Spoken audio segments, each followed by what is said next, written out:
Good evening, everybody. I'd like to have a motion to open the public board meeting. Motion made by Commissioner Chinia. Do I have a second? Second by Commissioner Reed. All in favor? Commissioners McFadden, Bondima, Chinia, Kashani, Reed, Frank, Berkeley. Motion passes 7-0 with 2 absent. I don't know who's absent. I'd like to ask everybody if they could please stand for the presentation of colors and the playing of the national anthem.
I'd like to thank members of the Baltimore Teachers Jazz Ensemble under the direction of Mr. Charles Funn, David Syons on alto sax, Kelly Weber on alto sax, James Child on tenor sax, Harold Williams on tenor sax, Richard Milburn on trombone, Marcus Neal on trombone, Ron Rolling on trumpet, Rod Hamilton on the vibraphone, Sharita Harris on drums, and Charles Funn on bass. Thank you so much.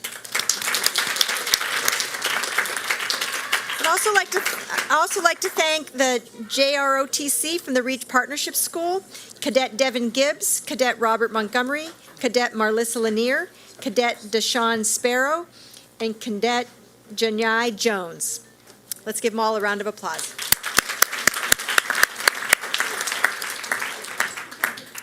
At this time, I'd like to ask Commissioner Frank to lead us in a moment of silence. Thank you. I would like to take this time to recognize the passing of one of our city school students. Antoine Knight Jr. was an 11th grader at Augusta Fell Savage Institute of Visual Arts. The Afsiva family is saddened by his loss. Antoine will be remembered for his love of riding dirt bikes and his goal of becoming a professional BMX rider. His infectious smile and laid-back demeanor endeared him to many of his classmates. As his class transitions to their senior year, his school community will always hold a special place in our hearts for Antoine. Our thoughts and prayers are with him, with his family, friends, and community. Please join us for a moment of silence.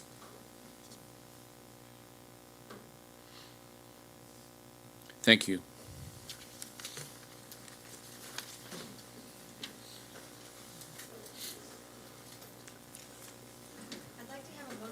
I'd like to have a motion to approve the prior open session meeting minutes and the closed session summaries.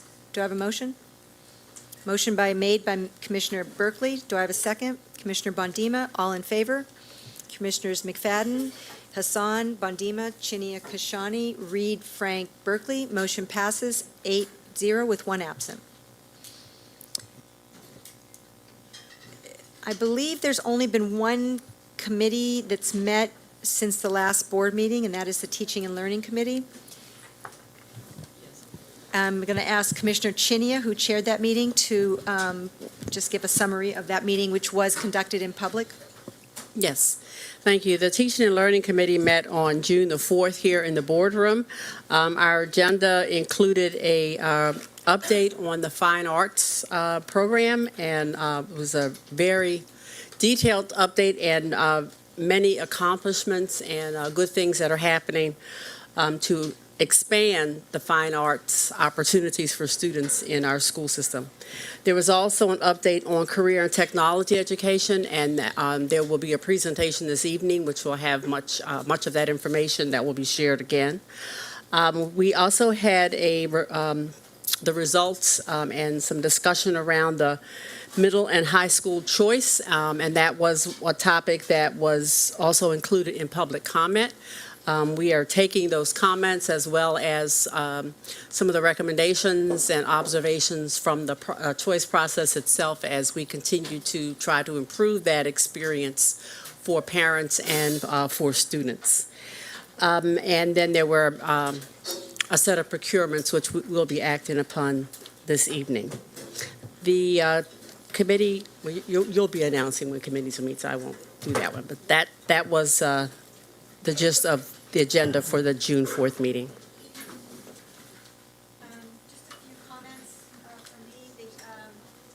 Just a few comments. We've just completed what I think of as the most joyous time of the year at city schools, and that is the graduation ceremonies. If you've never been to a Baltimore City High School graduation ceremony, you really need to treat yourself. It is quite an affair, and it doesn't matter which school. I was at one school, that just doesn't matter which one, and she was the leader of the school was reveling in the raucousness and joy of it all, and she came over to me and she said, "Are we unique or are they all like this?" I said, "I hate to break it to you, but they're all like this." They're all joyous, grand occasions. So congratulations on behalf of the full board to all the graduates, their families, and their loved ones, and also to thank the staff in city schools. I don't think we say thank you often enough, particularly at this time of the year, because the focus, rightfully so, should be on the students, but honestly, they wouldn't be there without the tremendous efforts of the staff in Baltimore City Public Schools. So let's give it up for the students and the staff.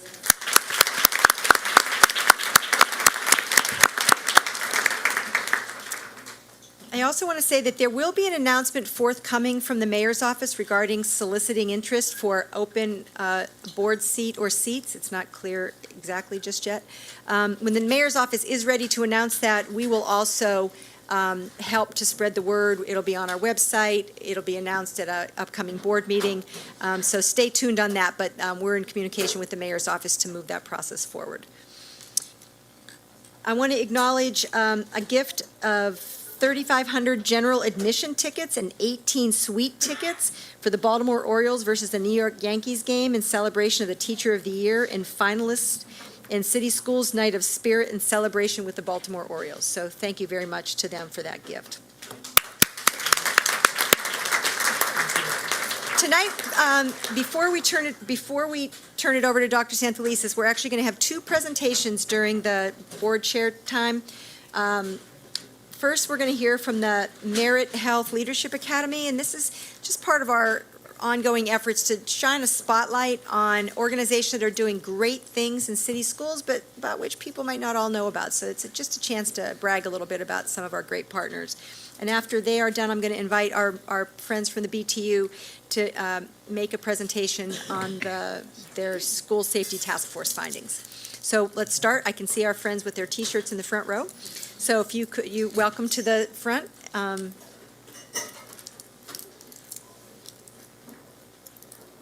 Hello, my name is Jake Weinfeld. I'll only talk for a second. But you have to speak into the microphone because that's where it gets picked up on tape.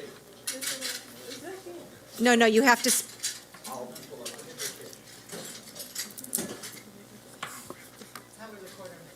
Understood. Hi. All right. Hi, my name is Jake Weinfeld. I'm a former science teacher in the city and now have the pleasure of being the executive director of Merit Health Leadership Academy. This year, Merit's serving over 250 students in the city who all aspire to become doctors, nurses, and researchers, and other types of scientists and health professionals. Really proud that our scholars make incredible sacrifices to further their education and their career goals, coming every Saturday throughout all of high school and working internships and taking courses throughout the summer, and it really pays off. This year, our students' SAT scores increased almost 250 points. Every single student was accepted to a four-year university, and collectively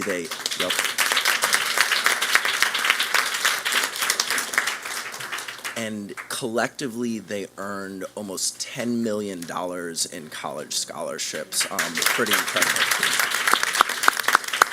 And four of those students will be going off to Ivy League schools, and others are going to many great institutions, both locally and throughout the country.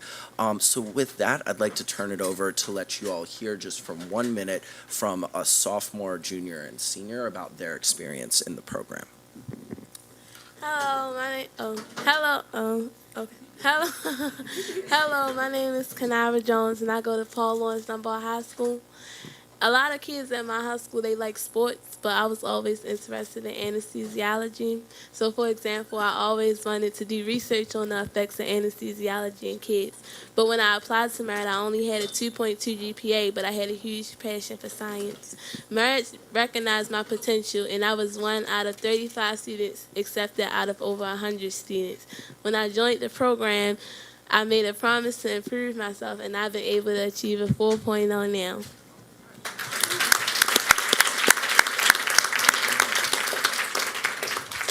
Thank you. Since joining Merit, I have got to learn a lot of things that I don't learn in school.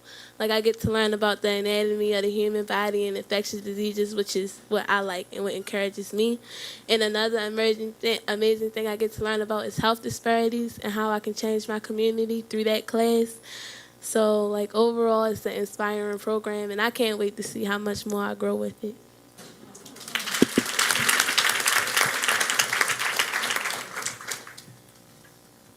Good evening, everyone. My name is Jasmine Moore, and I'm a junior at Baltimore City College. I decided to apply to Merit Health Leadership Academy in the 10th grade. To my surprise, I was also one of the 35 students accepted in the program from over 100 applicants. In my time in Merit, I've gotten to have so many great experiences. I got to shadow health professionals from surgeons and pediatricians to radiologists and physical therapists. For instance, last summer in Merit, I was shadowing a pediatrician when I heard her talk about literacy as a key to long-term health. During my research, I learned that children experience profound biological brain development by the age of 6. I learned that early literacy exposure can significantly affect the structure of a child's brain and neurobiological pathways that determine a child's functional development later on in life. Learning this information was valuable to me because as a small child, I experienced problems with literacy. I even got to help lessen the gap in early literacy childhood through an internship with Bedtime in a Box. And another perk in merit is receiving intensive support on the SAT. I grew from below college ready on my first SAT to then becoming well over what I needed. Merit Merit has always helped me to want to become a change agent, and now I have the ability to, and I know that I can make a difference in Baltimore.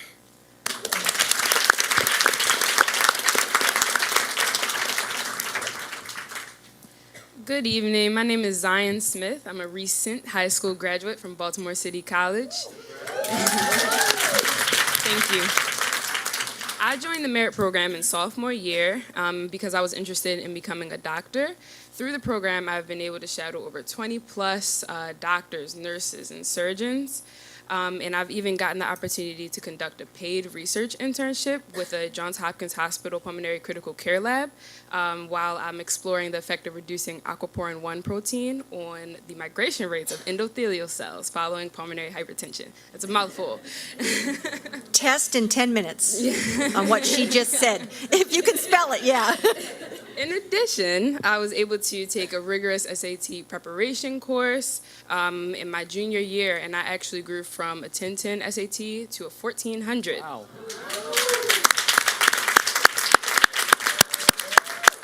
And throughout my time in Merit, I've been with them for 3 years. They have helped me every single step of the way in the college application process.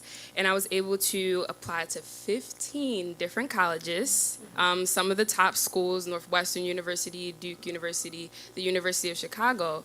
But even more exciting, I was accepted into all 15 schools.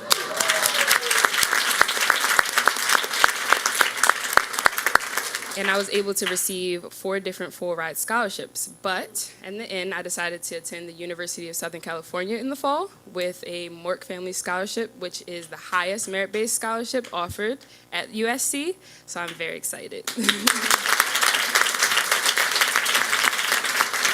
Thank you. Yeah, so ladies, not so fast, not so fast. We're going to have some questions. I'm so excited. I know, it's great. Commissioner Bondima? I am super excited. I have grandchildren at some of those schools, but when you arrive at USC, I have somebody there waiting for you. He's a senior there, and he's in George Lucas' program, special effects, and he will be waiting there from Baltimore. You give me that information. Questions, comments for the ladies and gentlemen? Commissioner McFadden? Thank you, Madam Chair. You all are impressive. I think that we need to continue to highlight your story throughout the district and the benefits of this merit program throughout our district. Exceptional. Just thank you so much for presenting tonight. Thank you. Commissioner Frank? You talked about the increase in your SAT scores. What can you attribute the program and the connection to your rise in SAT scores? So in the junior year, with the Merit program, they offer a very rigorous SAT preparation course, which involves the grammar side of things, but also math. And so they give individualized support as well as a full-blown class on just SAT prep, test strategies, and content. And so through that, being able to even learn how to take the test really helped me raise my score. I just have one question. If you said this, sir, I apologize. I'm just looking at the sheet that you handed out. So it looks like in 18-19 there were 94 students, high school students in the program. How does a student? High school students. Got it. How does a student? Well, yeah. So there is quite a bit of growth. STEM. Oh, I see. STEM. There are more than that. How does a student get to participate in this? 'Cause this is a billboard for crazy great. I mean, really great. So actually, do you want somebody like to? Yeah, that would be helpful if one of you could just let us know how, so other people can understand how to take advantage of this opportunity. Yeah, I'll explain, and then you all can add if you'd like. So the program is promoted throughout all Baltimore City high schools. Students apply in 10th grade, and we really push it out through the school counselors, through science teachers and other teachers in the city. And then my colleague Jasmine goes and does info sessions at most of the high schools throughout Baltimore. It's a 10th through 12th grade intensive program, but we also now have programming for students in 9th grade and earlier to help kind of prepare them to get in the program in 10th grade, because it's very selective in 10th grade and it's a big commitment, and we want to let students know what they're signing up for. That's a 9th grade program that focuses on laboratory skills and math. That's just a one summer program that prepares students for the 10th grade program. Okay, great. Dr. Sanfelices, you want to add something?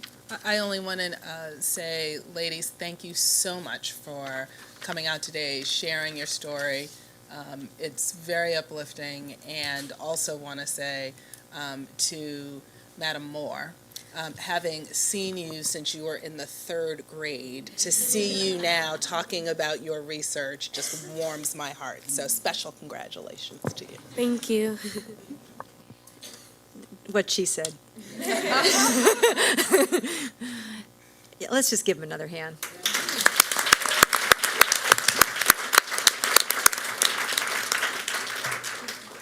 Thank you.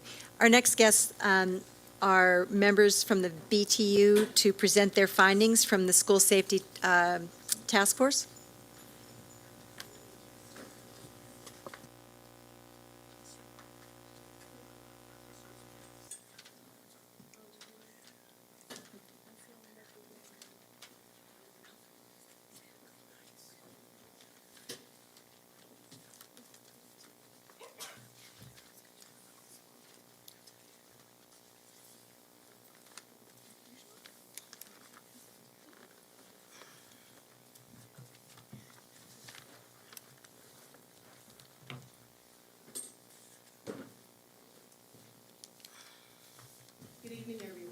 Good evening.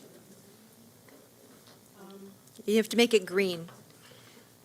There you go. Okay, there we go. Good evening, everyone. My name is Carla McCoy, and I was one of the persons who was charged with putting together the task force. Let me give you some background before each of us presents very quickly about what we did during that time frame. In November of 2018, then President Marietta English formed the BTU Safety Task Force in response to teachers and school staff who had been assaulted by students. Over 60 community stakeholders attended the meeting, including representatives from Baltimore City Public Schools, school police, the mayor's office, city council, state's attorney's office, public school administrators and supervisors association of Baltimore City, Pizzazza, City Union of Baltimore, the American Federation of State, County, and Municipal Employees, BCHD Local 555, nurses, special education citizens, advisory committee, Metro Baltimore AFL-CIO, along with community partners, parents, clergy, principals, teachers, PSRPs, social workers, school guidance counselors, and psychologists, school staff, and most importantly, students were in attendance. It was very important that we make sure that we have as many stakeholders who could participate in this process. We were divided into 5 groups. The Code of Conduct had been combined, and Sandra Davis and Cliff Denby were the group leaders. School Culture and Climate, Tracy Folks. Community Partners, Sandra Carrier, and Training for Teachers, PSRP, school staff, and students was myself, Carla McCoy. So if we would start with group number 1, and then we'll go down. Good evening, everyone. My name is Sandra Davis. Our group was given the task to review each infraction of the Code of Conduct and determine if the level of interventions and disciplinary response was appropriate. The group had a rich conversation surrounding the code and found there was not a one-size-fits-all solution. We determined there are many outside factors and issues that drive student actions and behaviors, and though they should be taken into consideration, consequences must be enacted to protect everyone in the building, that's the students, staff, and visitors, from harm. When words and phrases such as persistent, threatening, aggressive, conspire and/or commit illegal and disruptive acts, physically attacking, intentionally striking, are used to describe behavior in the Code of Conduct, these actions cannot be taken lightly and appropriate consequences must be applied. Two sections that were particularly troubling to the group came under bomb and mass violence threat and sexual infraction. In this era, those threats and actions must be taken seriously and the appropriate authorities must be notified. Our group is proud of the work we accomplished.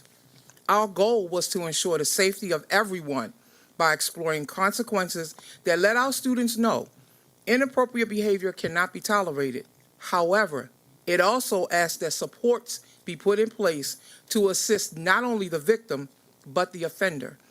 We want our students to be successful, productive members of society that can understand rules are there to protect and there are consequences when they are not followed. Thank you.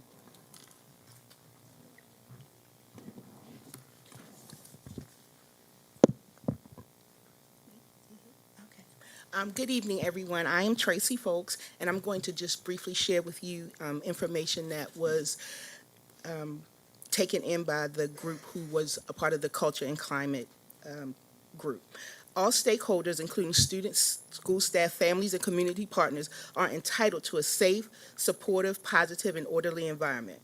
Our group agreed that the current 5 principles that articulate city schools' expectations for school behavior while at school or school-related activities are sufficient as written.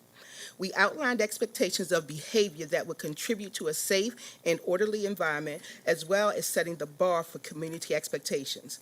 Our idea was that the district should adopt standard expectations that would be the same in all schools across the city, including having a specific procedure for entering the building and engaging with teachers and staff. We developed some straightforward practices for each stakeholder group to help begin the narrative. We all know that our city is in crisis, and we need to be willing to step up and address the changes and the diversity within our neighborhoods. What happens in Highlandtown is not the same thing as what happens at Hilltop. What goes on at City is not the same thing that happens at Poly. Our recommendation is that we are sensitive to the fact that every community in Baltimore City is its own little town, and what goes on over east is not the same as what goes on over west. So we need to allow principals to have the autonomy to meet with schools, to meet with the students, to meet with the parents, to meet with the community stakeholders, to discuss what they feel is important to their community. As a district, we should not always just be so quick to say one size fits all. One size does not fit all. And we need the district to recognize that there are differing needs based on where you go in the city. We need to make sure that we provide a greater level of consistency and support the positive things. I'm a graduate of City College, 1985. I was so proud to hear all of those great things, especially from that City College graduate. I wish that I had 15 full ride scholarships. I promise you that I do. But we should also be willing to celebrate the positive things because our positive actions far outweigh our negative actions. So the recommendations of the Culture and Climate is that we respect diversity and celebrate the positive things that are going on in our city schools. Thank you. Hi, again, I'm Shay Carrier. I worked with the stakeholder group. The stakeholder group assembled to identify what supports are available and needed in schools and the common infractions as well as the typical supports that were assessed to determine the effectiveness of various interventions within the Code of Conduct. Our work group provided recommendations for schools, for community group members, including administrators, clinicians, teachers, PSRPs, parents, and students ranging from the school level, district level, government, businesses, and the community. We've compiled a resource list that will be distributed. And the list, while it is not exhaustive, it is very inclusive of many of the things that our group talked about that isn't always addressed in the Code of Conduct, like the prevalence of gun violence, suicide, different types of drug use. So we want to ensure that this list is utilized in beginning discussions regarding the code of conduct and also supporting our stakeholder groups as we begin to move forward with building our code of conduct. My name is Carla McCoy, and my group was group number 5, and it was training. It is critical that we safeguard and protect all stakeholders, students, faculty, staff, administration, parents, and the community members who enter our schools. Our present state demands that a total infusion of training be implemented today. For that to take place, we must ensure that those who are encountering students are properly trained. This has been the focus of Group 5. As we analyzed the Code of Conduct, it became our motivation to focus on making sure that all stakeholders are properly and thoroughly trained, not only in the Code of Conduct, but other areas of need. Our recommendations were thoughtfully considered, and we believe with the successful infusion of the revised Code of Conduct, stakeholders will be appropriately armed to effectively implement in order to foster a less aggressive environment in our schools and in our city. So we had recommendations for training for the Code of Conduct. We had recommendations for training for personal development for students, recommendations for reinforced behavior for the teachers and staff, rights and responsibilities of parents, and a mentoring component for principals. We tried to make sure that everyone who is in the school community was sure to be trained on every aspect of the Code of Conduct and other areas, trauma-enforced teaching, social-emotional learning. It is all prevalent in if we're going to take care of the students that are coming into our schools today. We are not teaching the same group of students that I taught 35 years ago, and it is foolish for me to think that that is going to take place.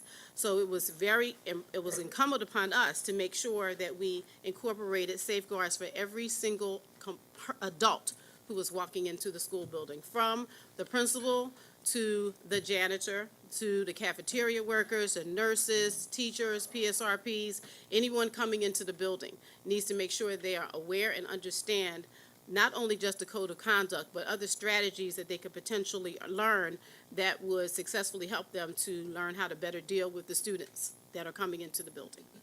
Thank you. Thank you very much.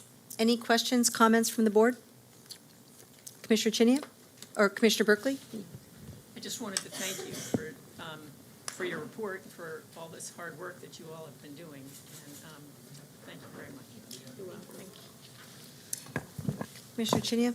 There's a lot of I too want to say thank you, and I was privileged to represent the board on one of those groups. But I think that the fact that the entire community was involved and you really included all parts of the community, including students, that this is the beginning, I'm hoping, of how we take a look at school safety overall as a community. So thank you very much for that work, and I know that I know some of it the staff already has been a part of and is looking at, but we will look at this as we continue to work through our blueprint, especially around the needs of the whole child. So thank you. Thank you. Thank you very much.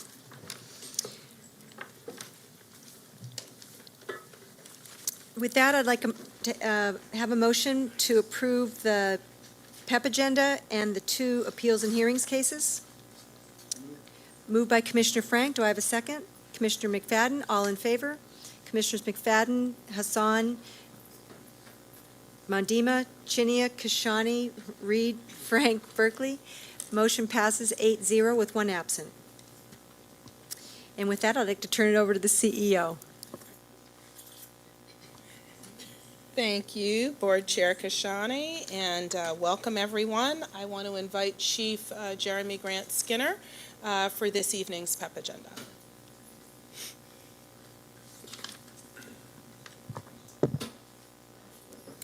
Good afternoon, Commissioners and Dr. Santelises. First tonight, we have Matthew Layton, currently Chief Academic Officer at Academy of Hope Adult Public Charter School, is appointed Coordinator of Specialized Instruction effective July 1st. And Mr. Layton, you can stand so we can recognize you.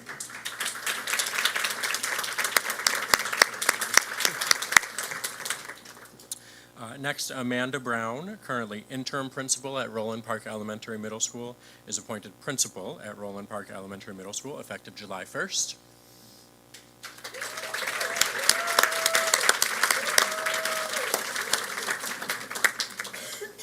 Bridget Cotman, currently educational associate at Cecil Elementary School, is appointed assistant principal at Violetville Elementary Middle School effective July 1st.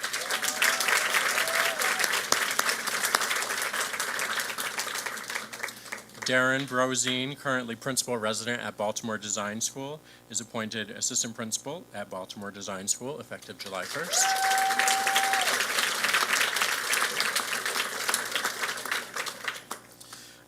Our next appointee couldn't be with us tonight. Devin Rosenberger, currently teacher at Kip Harmony, is appointed assistant principal at Kip Harmony effective July 1st. Margaret Patrick, currently educational associate at Thomas Jefferson Elementary Middle School, is appointed assistant principal at Franklin Square Elementary Middle School effective July 1st.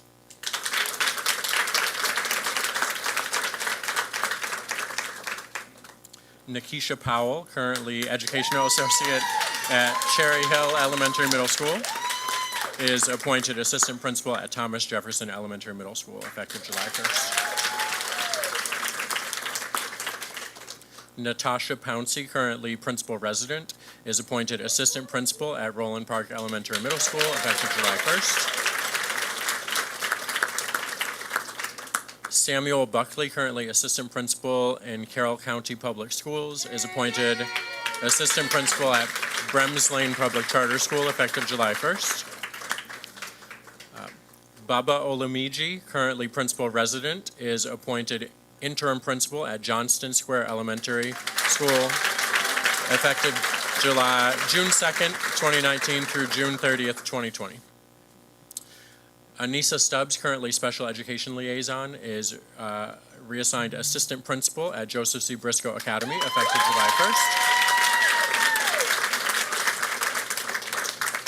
And finally, Nanika Barnett, currently interim principal at Pimlico Elementary Middle School, is appointed to continue as interim principal for July 1st, 2019 through June 30th of 2020 at Pimlico Elementary Middle.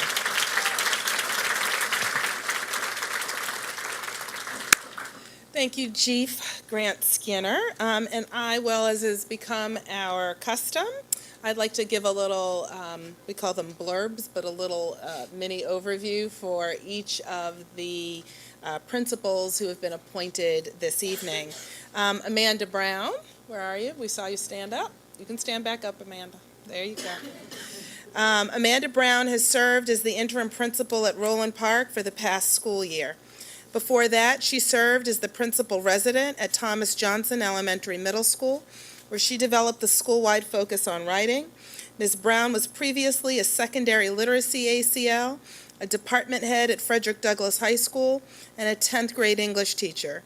She holds a master's degree in secondary English from Johns Hopkins University and a bachelor's in English from Salisbury University, and she oversees a fantastic Maymart that I had the privilege of attending. So congratulations, Principal Brown.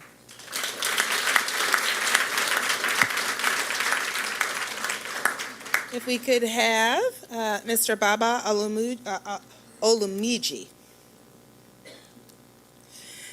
He has been an educator in city schools since 2006, serving as middle grade social studies teacher. That was the first point of our bonding, was both being middle grades humanities folks. Grade level team leader, curriculum writer, professional development facilitator, and principal resident. He first entered education through the Baltimore City teaching residency and was inspired to get into education by his mother, father, and grandmothers, all of whom served in education. He holds a bachelor's degree in social science from Towson University and a master's of arts in education from Johns Hopkins. Congratulations, Principal Olumiji. And Nanika Barnett. And I do have to say that Principal Barnett has served, she was asked, just so everybody knows, in the middle of the year when it was an unanticipated vacancy. Most people would have said, no, thank you. I don't want a principalship under those conditions. Instead, Principal Barnett not only went, but she dug in full force, and we are thrilled that she is going to be serving an additional year as interim principal at Pimlico. She has served the students of Baltimore City her entire educational career. Her leadership roles include instructional support teacher, mentor teacher, academic dean of instruction, assistant principal, and managing assistant principal. She is results-oriented and is looking forward to working with families and partners as she continues on to serve as interim principal for the 2019-2020 school year at Pimlico Elementary Middle School. Thank you, Principal Barnett. And I will also just say a congratulations, hearty congratulations to all of the appointees. This is the time of year where we have a packed house, and I love that we can hoop and roar and whistle and all of those for our own employees, our own staff, and our own leadership. So thank you and congratulations to everyone. Next, I would like to take this evening to recognize our current Teacher of the Year, semifinalists and finalists in this year's Teacher of the Year celebration. These are men and women who truly exemplify the highest levels, highest standards of professionalism, classroom excellence, and dedication to their students. A few years ago when I returned, God, it seems like a decade now, Sharonda Ely, can you wave at us, Sharonda, who heads up our Teacher of the Year program. Many of you have heard me say very proudly what Brazil is to beauty pageants. Baltimore City, under Sharonda Ely's leadership, is for Teachers of the Year candidates. For 4 years, 4 consecutive years, Baltimore City Schools has had our nominees place in the top 10 finalists for the state. We have had state Teachers of the Year, and I can honestly say that each year the cohort gets stronger and stronger, and I can also honestly say this year was the hardest year that I've had thus far, having to make a decision, and it is because the body of teaching excellence that I had the privilege of getting to know, and in some cases actually witness, was truly inspiring. So we want to take time. I'm going to ask all the teachers. First, I'm going to call on our semifinalists. If you wouldn't mind just lining up along the front of this table, and then I'll hand you all awards when I say your name. Now, we will start with, unfortunately, someone who could not be here tonight, but whose name I want to recognize anyway. Ashley Dembski is a pre-K teacher at Francis Scott Key Elementary Middle School. Brianna Carter, are you here? Yay. Brianna teaches 10th grade government and 11th through 12th grade AP psychology at Digital Harbor High School.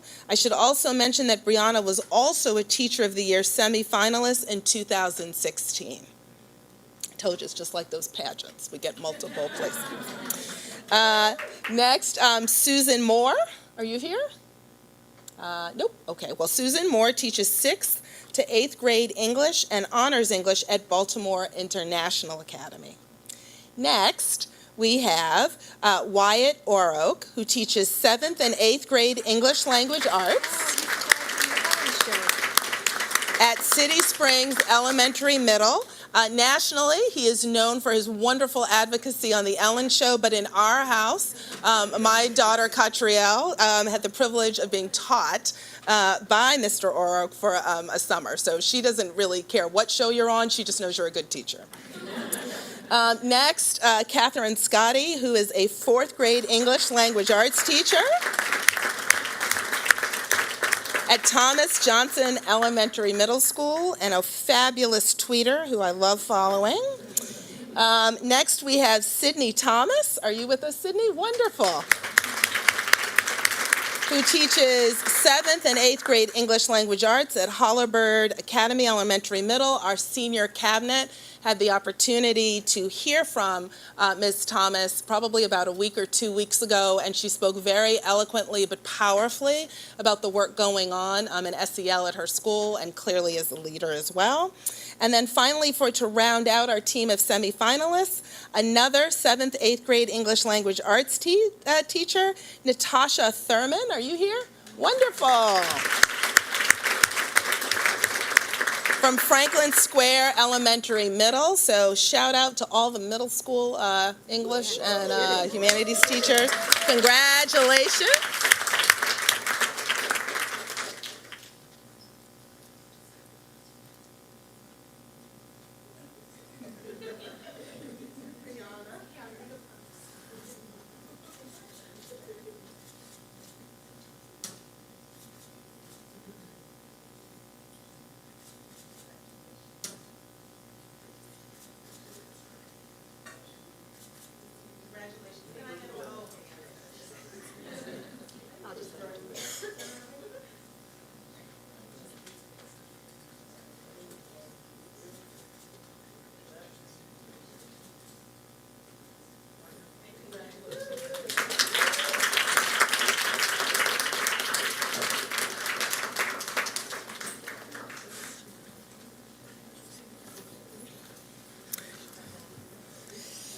And now we move to our finalist.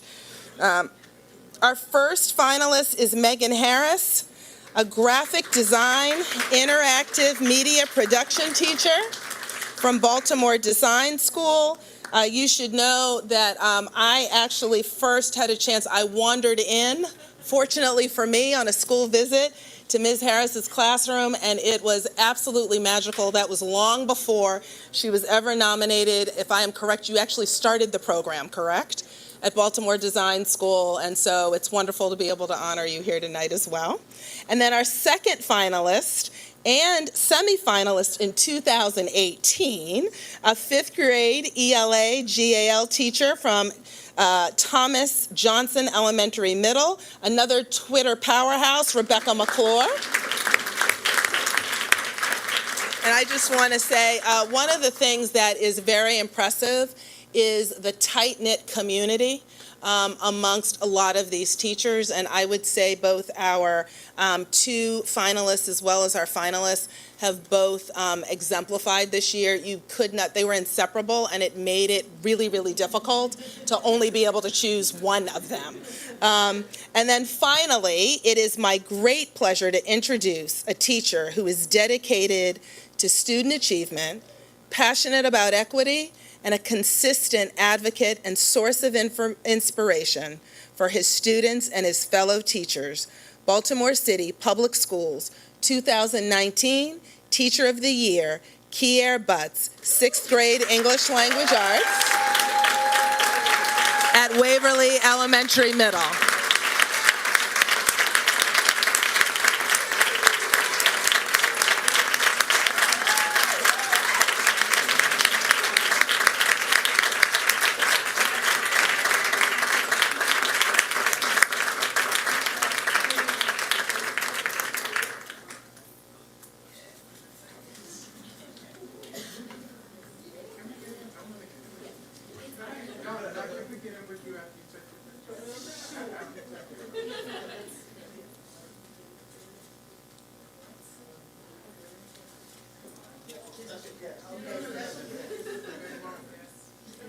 All right, the whole board's going to get in the next picture. Come on, everybody.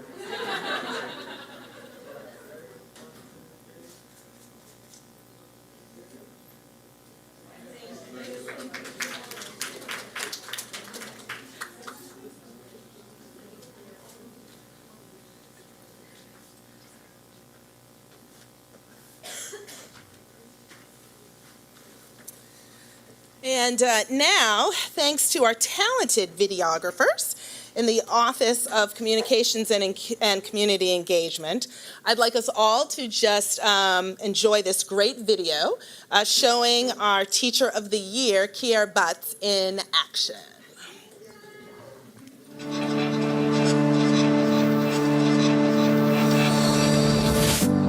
That Baltimore kids are valued. I value my kids, and they are valuable. Tell you you're fake, man, forget you, because when I grow up, you're gonna watch me be great. The right person or people that will be there for you no matter what. If you think about yourself and how you are resilient, how you've maybe overcome something hostile in your life, how did you overcome those challenges? And how did that inspire you to be your best self or to reach your highest possibility? So it says, give 3 examples of a hostile environment from any module or module text. We're talking Bud Not Buddy, right? Out of the Dust, Ramayana, the Divine Loophole, The Odyssey, Written in Bone, Blood on the River.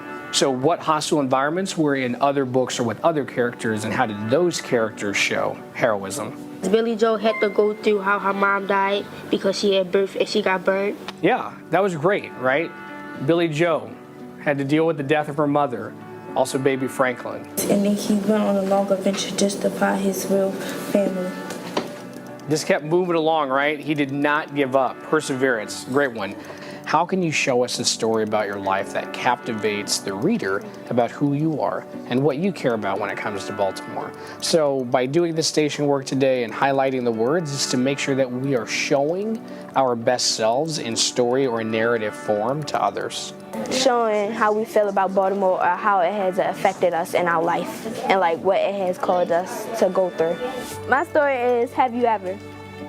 Wake up, Baltimore, life is real.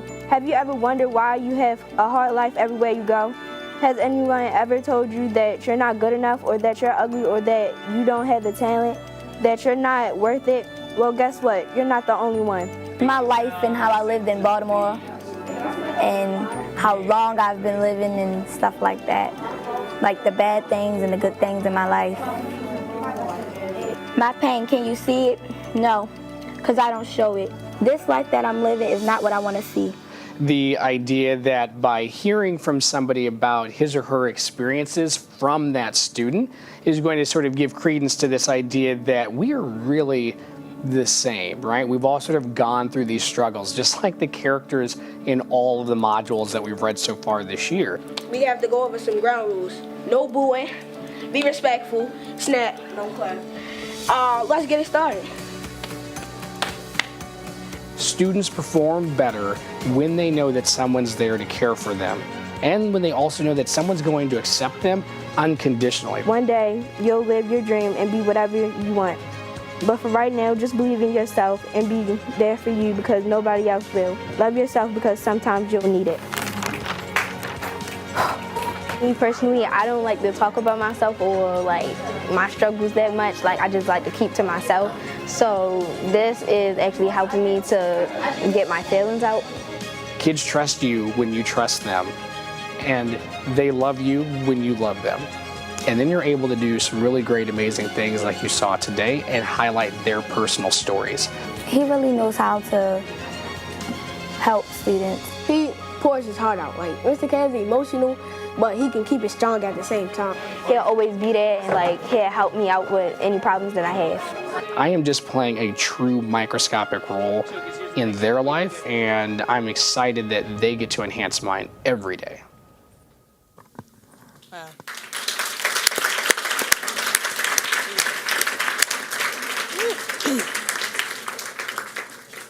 Man, his students talk about him being emotional, but I will tell you, every time I hear Kier talk about his young people and his practice, it's hard for me not to get choked up. I will just say, and then we'll move on, that part of what makes Kier special in my book is you often hear people who want to talk about the importance of kids' stories, or people who want to talk about exposure to high-level content and the development of skill. And they act as if for young people in urban settings, they have to choose between one or another. Either we let them tell their stories, or we connect them to rigorous content. And when you are with Kier and you hear him talk about his young people's writing and the skills he is developing, he rejects the notion that city kids have to choose between one or the other. He is a standard. He actually is the narrative of teaching that we need in this city. It is about excellence, and it is about owning one's voice. It is not a choice between one or another. It is both, all the time, every day, for every student. Thank you, Kier.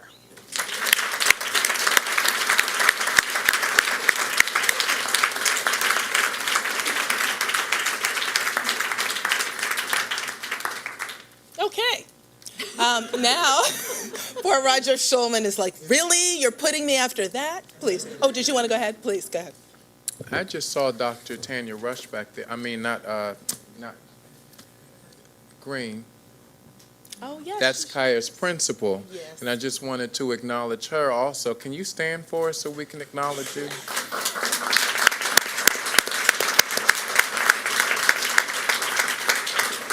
As a teacher, we certainly know that we only really are as good as our principals support us to be. So I just wanted to make sure that we acknowledged her as well tonight. No, thank you, Commissioner. Well done. Sorry, ma'am. You were just part of my little amen corner. So I was like looking at her when I was talking. But thank you, Commissioner McFadden, for that. Now I would like to welcome Roger Schulman and the Fund for Educational Excellence. He and the fund represent longtime partners, supportive yet critical friends in really important ways.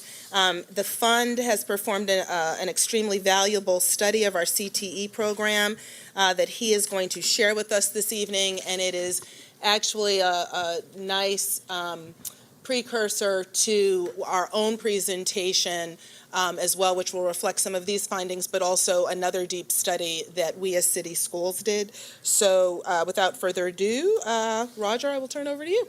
Thanks so much, Dr. Santelises, and to members of the Board of School Commissioners.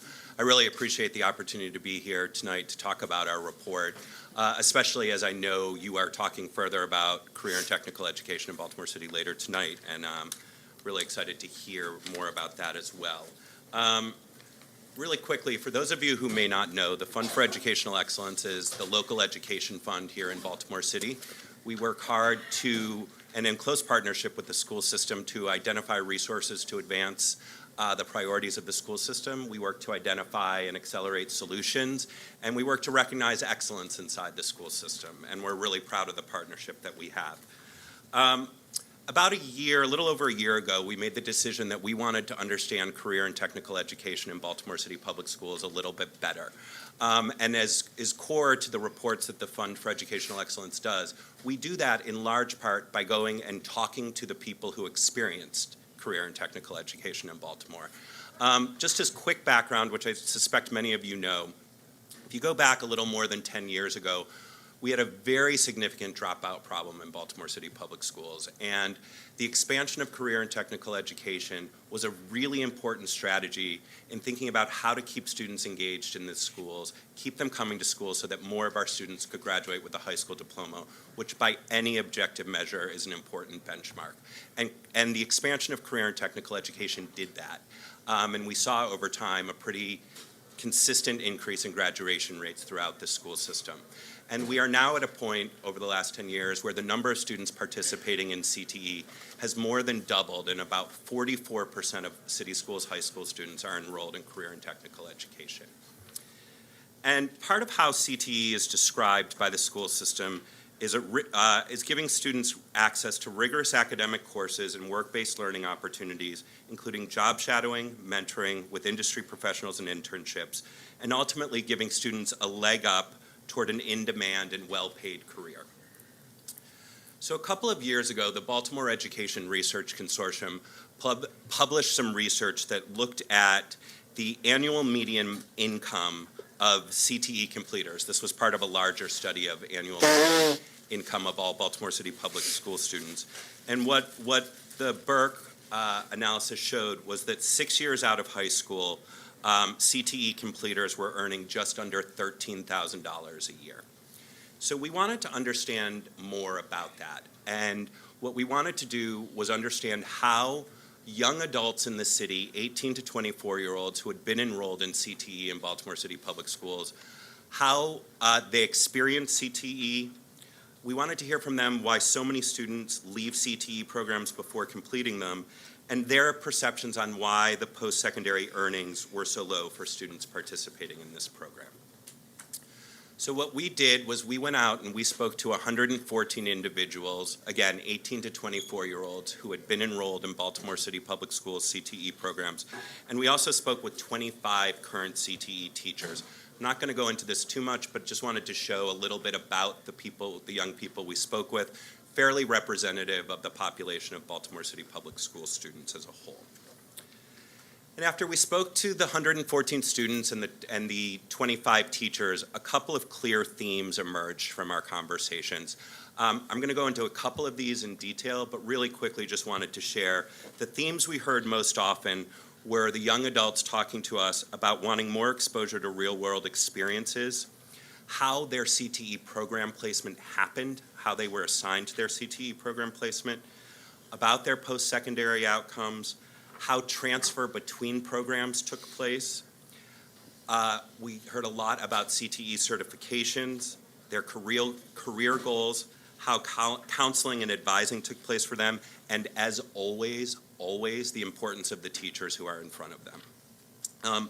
We also heard a lot from teachers about how they experience being a CTE teacher and some school and district level barriers to the success of CTE. So I'm not going to go through all of this for the sake of time, but a couple of key points I want to talk through tonight. The theme we heard most often from these young adults was needing exposure to real-world experiences. We heard kids talk about the lack of internship opportunities, the lack of time being able to be in the workforce, understanding what the profession looks like in practice. Some kids talked about knowing that there were internship opportunities but not understanding how to access them. Kids talked about some great partners to Baltimore City Public Schools, but again, not truly understanding either how to access those programs or there not being enough slots in those programs for the number of students who are interested in them. And kids talked a lot about wanting more hands-on experience and less book work, and really understanding how the path to certification can work without internships. So for example, just as one example, cosmetology requires 1,500 hours of work experience, and there is not enough time in a child's school experience to be able to accumulate all of those hours. So how we get kids internships, how they get those opportunities is really, really important. We also wanted to understand a little bit more about the post-secondary outcomes. And we heard this a lot. And what students talked a lot, the kids we talked to, their situations vary pretty dramatically. But many, many more of the students we spoke to were either underemployed or unemployed. And they talked a lot about the messaging inside of their schools from their counseling being about a college-going culture. And that's important. And many of the kids do opt to go to college. But for kids who are interested in entering the workforce, they felt like there was not a ton of guidance or support about entering the workforce. And when we asked kids about their current earnings, and the 114 kids we talked to, their earnings mirrored the data I showed you about before. About 2/3 of the students we spoke to, or the young adults we spoke to, self-reported earnings of $12,000 or less. And just to share a little bit, some research we looked at indicated that for a single person to earn a livable wage in Baltimore, to pay rent, to have food, have a car, you need at least $28,000 a year. But we also wanted to dig a little bit deeper because there are some situations, if you're enrolled full-time in school, then if you're earning $12,000 a year, that's not terrible if you're enrolled in school. So we dug back through our data a little bit, and what we found is this data that you see here, that the majority or the largest concentration of people that we spoke to were students who were not currently enrolled in college or a training program and were either employed part-time or unemployed and looking for work. That was the largest concentration of students we spoke to. And when we started to look at what is required to earn a livable wage, to have an entry-level position in a profession, part of what we started to look at was what are the literacy and numeracy proficiency requirements for success in some entry-level CTE-aligned jobs. And what we saw was generally you need at least an 8th or 9th grade level of reading and numeracy skills in order to be able to have an entry-level position in CTE-related fields.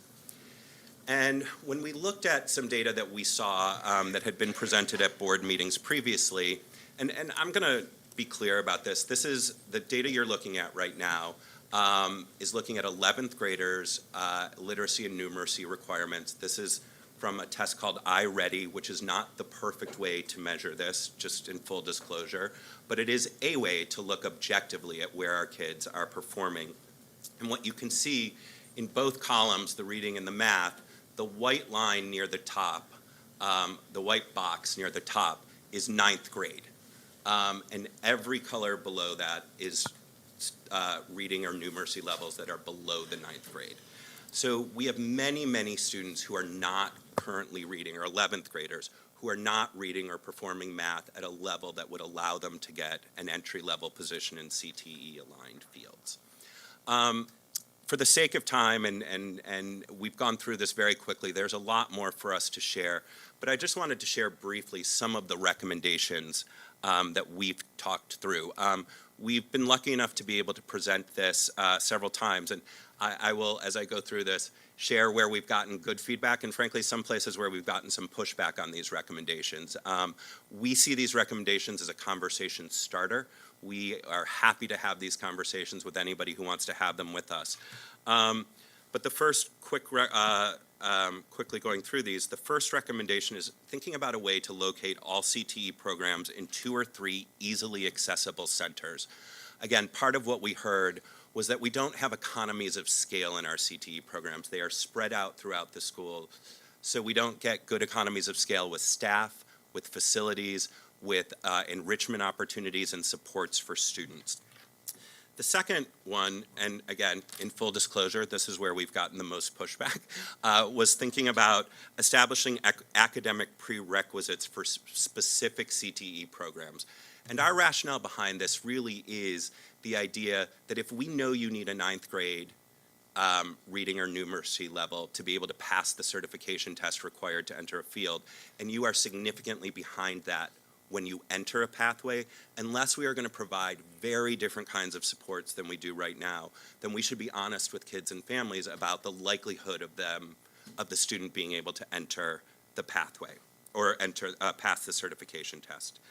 Thinking about course schedules for students that are aligned to their goals, we heard a lot about this, about the block scheduling makes it difficult for the CTE programs to be delivered in the way that teachers would ideally like. Thinking about staffing models that benefit from economies of scale. So in smaller programs where students go through an entire pathway with one teacher, if that teacher leaves, the challenges that are created by that, again, trying to get more economies of scale. And lastly, prioritizing partnerships and communications with regional industry and employers to really make sure that the pathways we're offering reflect the regional workforce requirements. Before I wrap up, I'm lucky enough to be able to be here and present this to you, but I want to acknowledge my colleague Corey Schoenberg, who is here, who actually did all of this work, and I think did a very good job on this. And I also want to thank Dr. Pfeiffer, who's been a really good partner to us in this work, and appreciate her openness to us doing this and being in touch with her on a regular basis as we were going through this. And as always, our hope is to be able to work in partnership with the district as we all work to tackle really hard challenges that aren't easy to solve. And we hope to be a part of that as you move forward. And I will leave it there. Questions? Commissioner Bondimo? Thank you very much for the information because it's accurate.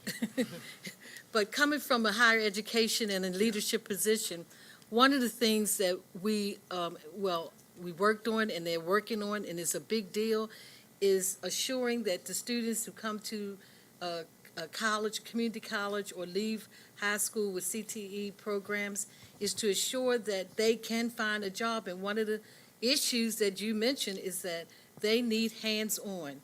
And when we train these students for certain work that we want them to do or they want to do, one of the big issues is that the employers want them to be able to read and write. I just talked about it earlier, they don't want to spend that extra money training.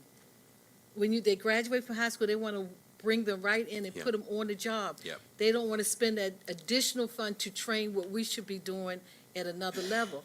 And this is the big issue, because this is the issue in Annapolis, everywhere, about workforce initiatives. So I think that you really did hit it on the head, knowing we already know what you already said, but we just have to put it in place and find employers who's willing to take our students right while they're in high school and give them hands-on training. Okay, and when I was teaching in college and before I became in leadership, I taught organic chemistry. One of the things that I encouraged students to do, even from high school on, was to look at different positions that they could work at, so that they can be employed. Even if we have students at Renaissance, I wrote something about it. We are so proud of these students. 9 of those students took the program, and I'm so excited about the fact that 8 of those students passed the program while in school. We now have 7 students working in the hospital while they graduated. But they're today working in the hospital, and most of them just did their first human. Okay, so we're excited about that. 9. So that's 9 students who we know have a job, and 3 of them are at Hopkins, and they're at different hospitals. But I think that you're right when you say that. That's really, really important that they get that hands-on right while they're in school. And they can do that during the summer months, but we have to have people who are willing, if they're listening, they have to be willing to take our students on and give them hands-on. And there are people out there who will do it. And real quickly, I was talking to someone who's in air conditioning and heating, and they are crying for people to go into those positions, and they're good-paying jobs. That's right. So we have to look and see the great need and put our students in there, get some work done. Thank you. I just want to thank you, Roger. I'm going to reserve some of my questions for when we hear from Dr. Pfeiffer a little bit later. I'm just grateful that they were presented in the same evening. There's just a lot of internal consistency from both studies. So, I'm confident we'll work in partnership on this, because we need to move forward on some pretty big lift recommendations. So thank you very much. Sure thing. Thank you again, Roger. Thank you. Much appreciated. I also just want to thank our partners at the BTU for their partnership around some of the work we've been doing in city schools with regards to school safety. Literally, the Code of Conduct is revised annually by district staff to establish clear expectations and regulations governing student behavior, and really to provide a framework for responses to those infractions. I really do appreciate the partnership of the Baltimore Teachers Union in their launching of the School Safety Task Force. I personally received and reviewed the recommendations from various stakeholders, including the BTU School Safety Task Force, and also including the Open Society Institute, the ACLU, Maryland Coalition to Reform School Discipline, and others. One recurring theme in all of these discussions, and we heard it earlier this evening, was the need for more robust guidance and training for all stakeholders on how to interpret and implement the code. One of the things we heard loudly was the changes in the code are fine, but really where the rubber hits the road is in supporting folks on the ground level with implementation. In the coming weeks, our whole child services and support team will be taking the lead to better support everyone in understanding the code. I really want to thank everyone who participated in these consultation processes and provide feedback. We remain committed to doing all that we can in partnership with all of you to create a safe, supportive, and nurturing environment for all of our students and staff. The incidents that occurred earlier this year are inexcusable, and we are not sitting back and allowing them to continue. So we thank you all. I thank you all for that work. And then, finally, I just want to make a brief statement concerning City Schools' decision to contest the release of our internal documents related to investigation of alleged grade changing at Calverton Elementary Middle School. It'll be a brief statement, but I do want to say, one, it was not our intention to cover up the allegations nor to impede any appropriate investigation of them.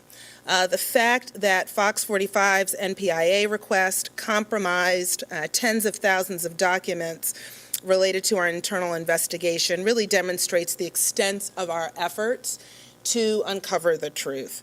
The driving force in our reluctance to release some of the documents was our desire to protect the identities of internal sources as we work to develop a culture where people can come forward and flag incidences of malpractice, of questionable practice, without fear of retribution. That was the driver. That is why we did it. And really, just to ensure that those folks could not be identified and we could continue to foster a culture where people felt comfortable coming forward with these. It is true that we lost the legal battle to protect our employees, and it is true that our efforts cost the district $175,000 that I can assure you I would much rather have preferred to use differently in service of the direct education of our young people. But it is also true that in this country we have the courts available to help what we felt morally obligated to do, which was to ensure that our employees, again, could safely report incidences of transgressed policies and abuse. That was our motivation. I won't discuss, frankly, the motivation of those who resort to innuendo, dog whistles, the myth of mismanagement, and intentional misrepresentation of fact. That concludes my remarks on that this evening.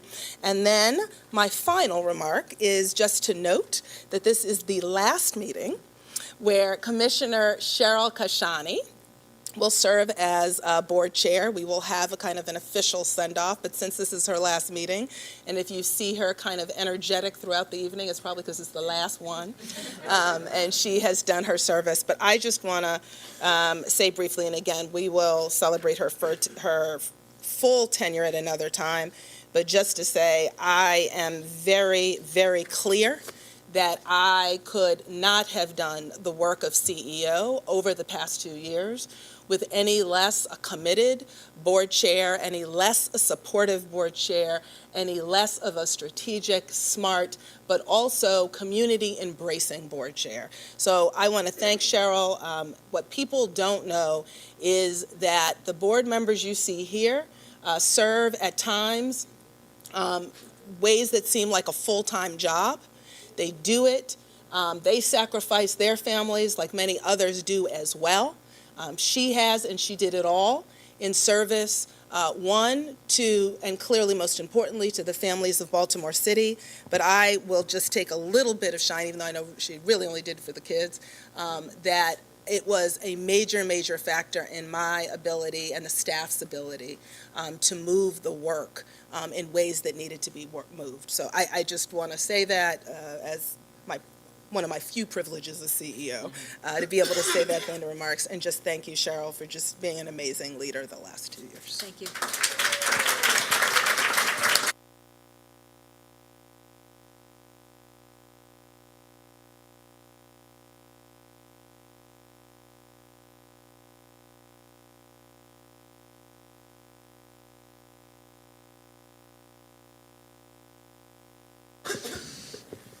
Okay, then. Thank you. Thank you, Dr. Santelises. Before we turn to public comment, I would like to ask board members if they have any items on the consent agenda that they would like to pull for further discussion. We will return to the list after public comment to see if there's any other items you'd like to pull based on what you heard in comment. Item number 1 is 8.01, the change in location for Baltimore Collegiate School for Boys. Item number 2, change in location, Lily Mae Carroll Jackson Charter School. Item 8.03, change in location, Baltimore International Academy West. 8.04, change in location and cap increase, Baltimore Montessori Public Charter School. I will pull that. I want to ask some questions about that. And for the record, for preparation, I am supportive of this proposal, but it's a conditional recommendation, and I actually want to understand the implications of what I'm voting on. So, and Andy, do you want to add anything? Great. So we will pull item 8.04. Items 8.05, 8.06, 8.07, and 8.08, they are all part of the same presentation, which we will pull because when we review new charter school applications, there's a specific script that we have to follow, so we will pull all of them, 8.05, 8.06, 8.07, and 8.08. Item 8.09, Comprehensive Educational Facilities Master Plan, about which we had a very detailed presentation at the last board meeting. Tremendous. That presentation will stay with me for a long time. Learned a lot that night. We'll not pull it, though. Item 8.10, Policy ADA, Equity, second reader. Commissioner Hassan, I think we want to pull it. Why don't you say why we want to pull it? We want to pull it for a couple of reasons. The main reason being that this has been 4 years' worth of work, and while we've discussed it, we want to have a very public celebration of what I hope is a passing vote, and then to do a few clarification pieces on what it's going to look like when we put it into action moving forward. Terrific. And there's a presentation. Again, if it passes. Yeah, there's a presentation there, so we'll have Dr. Durant speak to us first, and then we'll vote. Item 8.11, BBA, Board Powers and Responsibilities. Item 8.12, BDF, Parent and Community Advisory Board. Now some procurement items, all of which were reviewed in public committee meetings. 10.01, Special Education, Short-Term and Long-Term Certified Substitutes. 10.02, the Crisis Intervention Institute. 10.03, multiple vendors to provide supplemental instructional materials. 10.04, the Achievement Network. 10.05, School Psychology Services. 10.06, Social Work Services. 10.07, Tech Terra Education, LLC.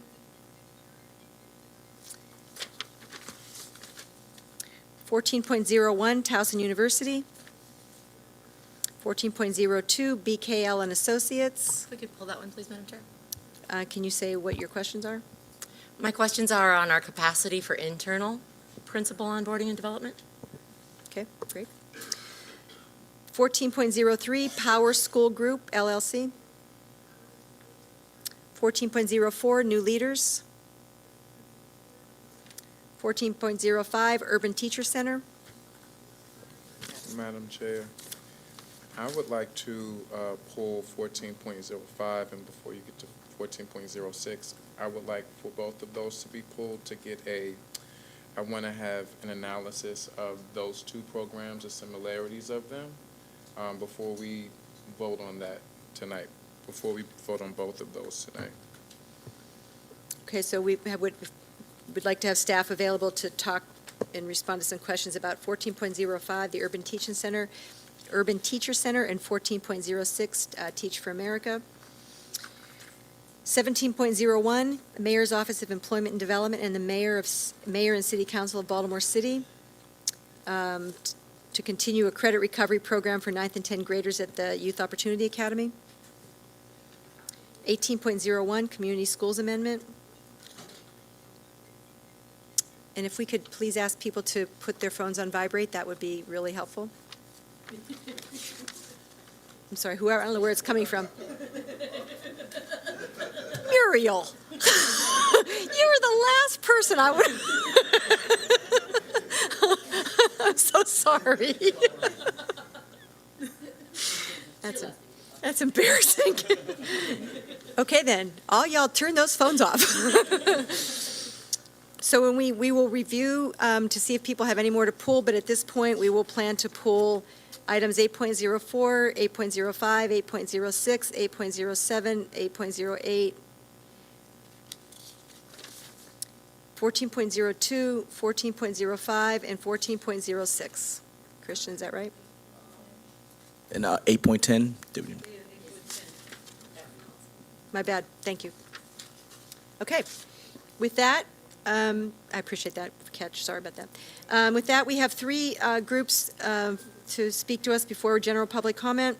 First up is our guest, as our friend from CCAC, Sheila Billups. Did she had to leave? Oh, okay, I'm sorry. We got a little bit behind tonight. My apologies to Sheila. Our next guest is Jamal Jones from PCAP.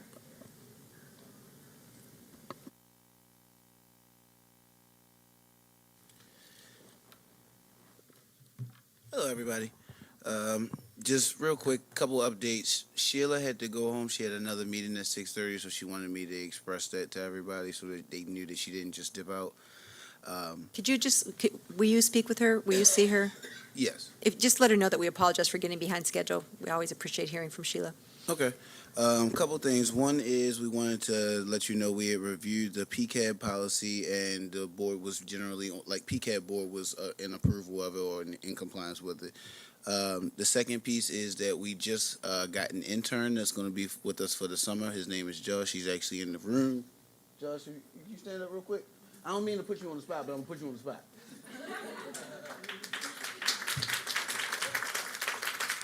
So Josh will be working with us, and part of what his work will be doing over the summer is putting together parent packets that will go out for the engagement work over the course of next year so that folks are connecting directly with and have a bunch of tools that go out to the schools. And the last piece is that we just got a new admin, a Miss Gloria Hayes. She's a retired city schools teacher, and I like it because she used to teach math. And it's great. So that's my that's my only, that's my personal preference for that. But outside of that, just wanted to express thank you for working with you all for all of the rest of the year and looking forward to work for next year.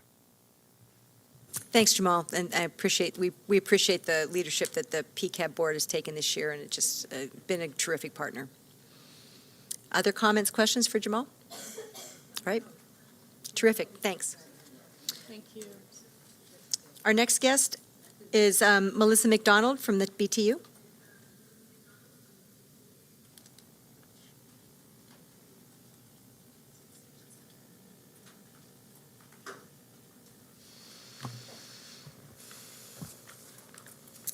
Hello, my name is Melissa McDonald, and I'm an English teacher at Connections, a community-based arts school, and I'm also recently elected as a member at large on the executive board for the Baltimore Teacher Union.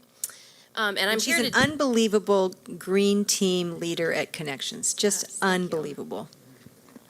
I'm here to speak today about the BTU's opposition to the employee evaluation policy proposal, specifically the unannounced formal observations. So we have outlined 5 reasons. The first reason being that there has not really been any meaningful engagement or teacher input about unannounced formal observations. A good example of this is that there was a building representative meeting on April 24th, and it was about the evaluation process, but the process of unannounced formal observations was not shared during this meeting. And that would have been a good time to request feedback, and also the building representatives could have then gathered feedback from the schools. Also, many teachers didn't hear about the unannounced formals until May 21st, and slowly teachers are starting to realize it now. And finally, deciding the weight and cut score for the teacher evaluation model and also restructuring the teacher evaluation instructional framework should not be done simultaneously. Our second reason is a more subjective reason because it's important to hear the feelings of teachers. And that the feeling really is that the unannounced formal observations really feels like kind of like a gotcha thing for teachers. There's a typo. It should say formal, not informal observations up there. The announcement of the unannounced formals feels last minute. It was kind of unexpected. The creator of the instructional framework, Charlotte Danielson, said that learning can only occur in an atmosphere of trust, and fear shuts people down.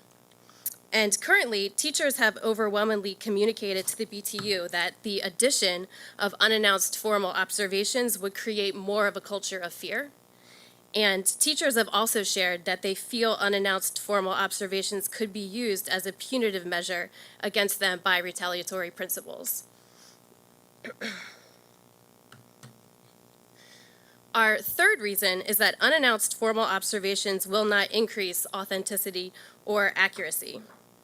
Our observations, if they are unannounced, they would be held without pre-observation conferences, which would prevent teachers from having a direct way to request feedback for their areas of growth, as the instructional framework was originally intended. And also, the unannounced formal observations would create a different post-conference meeting dynamic, where teachers may feel the need to defend themselves instead of discussing how they could improve. And research shows that providing teachers with advance notice of formal observations, as well as holding pre-observation conferences, are actions that support, I always struggle with paper. Maintaining professionalism, mental health, respect, and ultimately self-efficacy of educators, which really is heavily correlated to student achievement.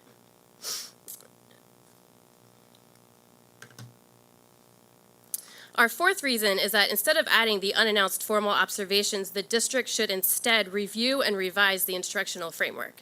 So Charlotte Danielson's instructional framework was originally designed for reflection and growth. It was never designed to be used in high-stakes evaluations where all 9 components would be observed in a single lesson. So it's not realistic to expect teachers to plan to meet all 9 teaching components each day. And our final, most important reason is that unannounced formal observations would decrease teacher retention across the district. There currently are about 361 vacancies in the district, and this policy could drive more successful teachers out of Baltimore City into surrounding school districts with less difficult working conditions, increasing teacher vacancies, decreasing teacher retention, hurting student achievement, and lowering teacher morale.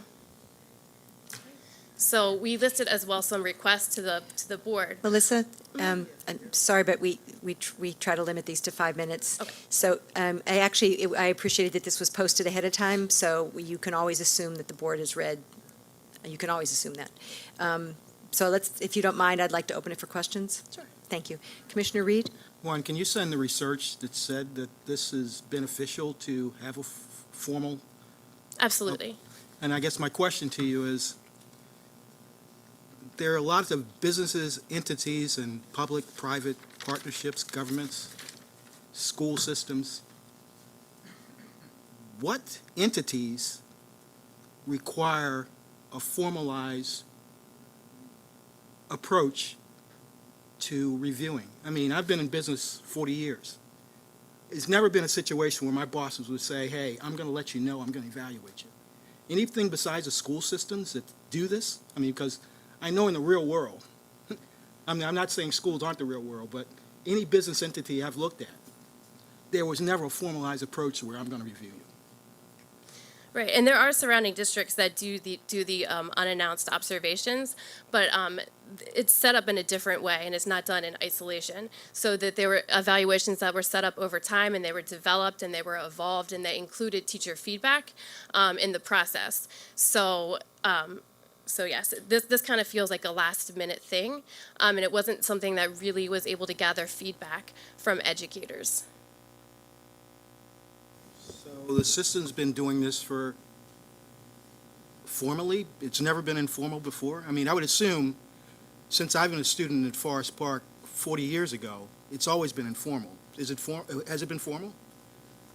Somebody other than me has to respond to that.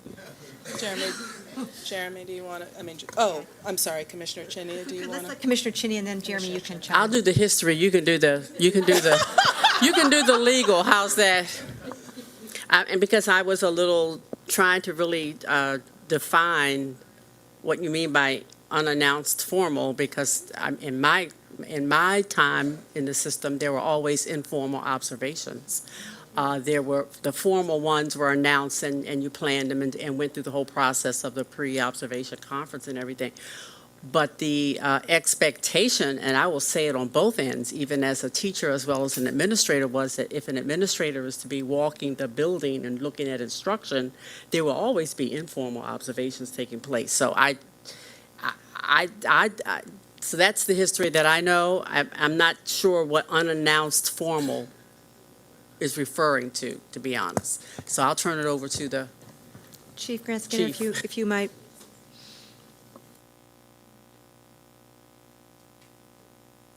I can talk about the history since we've had the evaluation system we've had now, which is aligned with the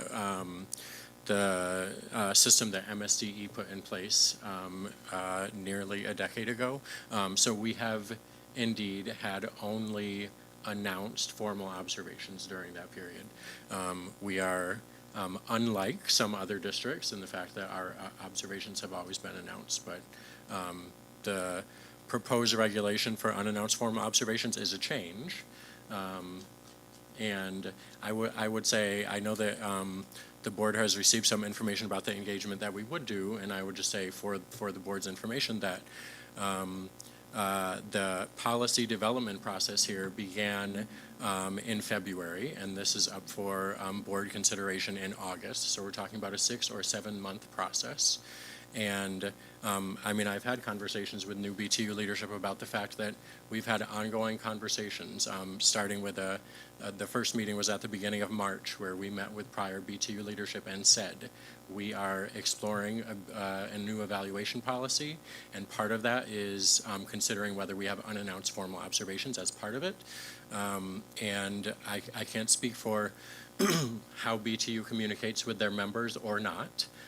But we did our part, which was to connect with the leadership and ask them how we should engage.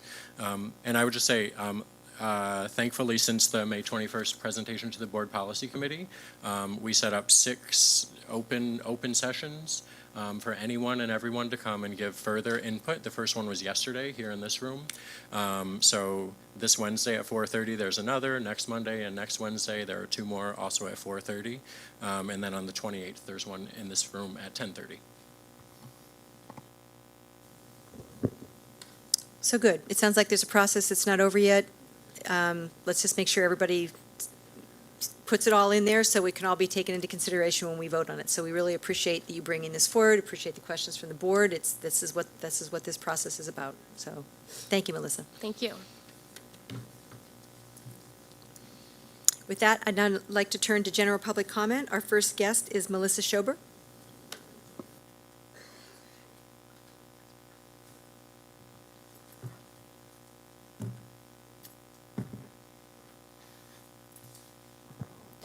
Hello, good evening. I'm thrilled tonight to see the second reader of the equity policy on the agenda, but I have some lingering questions about implementation and what the next steps for this board will be regarding equity. For example, will it force this board to finally make hard choices about rezoning? At least 75 schools have closed since 2004, and we now have 20,000 fewer children than we did in 2000.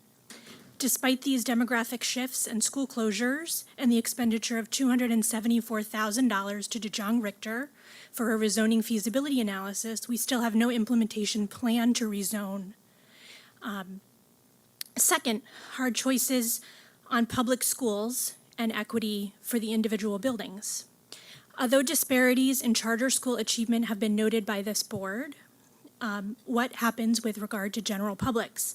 Later tonight, there will be a slide that shows over 50 schools that met or exceeded the LREA of 70.4% recommended by MSDE. However, when you look at the achievement of those schools on that slide, you will note large achievement gap disparities, not only for students with IEPs, but also for students by race.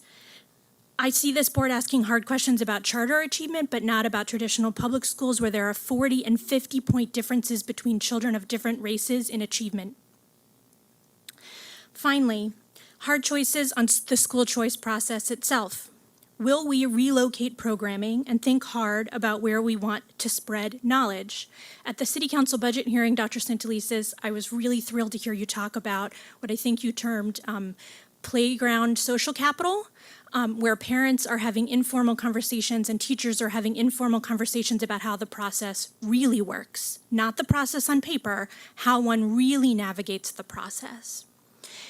If information is power, at present, that power is wildly distributed in an uneven fashion across the city and benefits people who look more like me than like the 80,000 children in this system.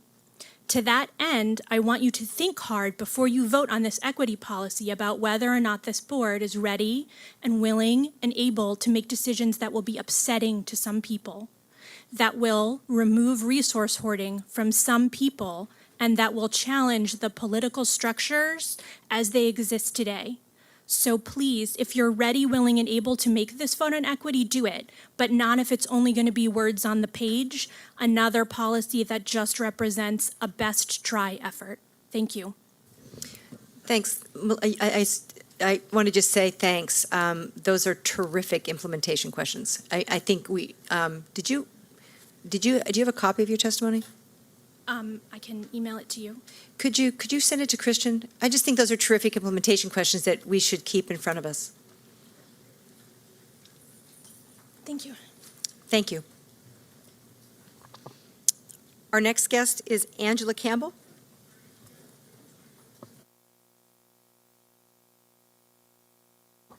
Good evening. My name is Angela Campbell. I'm a proud Baltimore City teacher, and I'm also a newly elected BTU executive board member. And I'm wanting to speak on the proposed policy for unannounced formal observations from a teacher standpoint.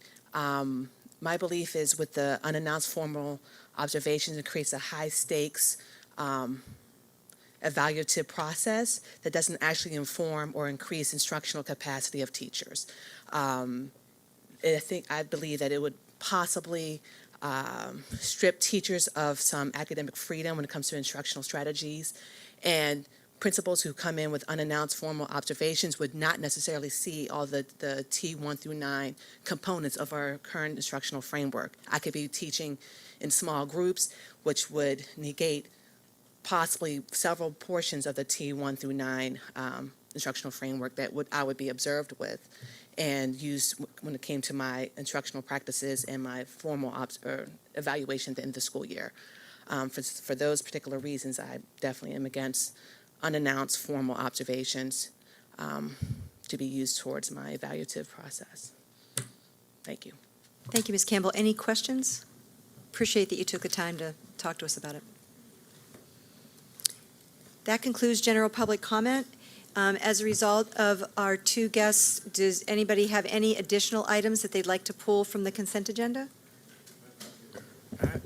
Back to her point, I have a question about. Could you hold just for a second?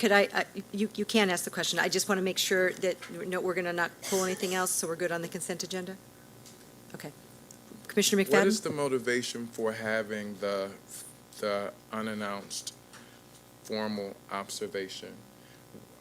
In the drafting of the policy, why did we bring that up to? I don't know who I can speak to for that, but I'm curious to know why that became a new thing. Chief Grant Skinner, if you could comment, and then I think Dr. Santelises has something she'd like to add. Because I certainly understand the unannounced informal observations. I get it. I'm an educator. I'm in the classroom every day. But with the unannounced formal evaluation, which is tied to the evaluation of a teacher, I'm curious to know what was the motivation behind adding that to a policy draft. I also hope that board members and others will explore the full proposal, because this is one of the regulations, and I only say that because across the policy and all of the proposed regulations are hope was to create a more consistent, more fair, more accurate system for evaluating all of our employees. So there are elements of the proposal that make sure that there are protections for fairness to ensure that the process is fair. This is one part of other evaluation work where we also have been revising the instructional framework. So there's a lot more to it. But with respect to this, I'll say that we want to ensure that when our teachers are getting feedback, which is driven by the evaluation system, largely the observations, that feedback is focused on the actual areas where the teacher is doing well and the actual areas where the teacher needs to grow. I'll say that we had, with support from the Maryland State Department of Education, the Southern Regional Education Board came and did focus groups with all sorts of people in the 2017-2018 school year.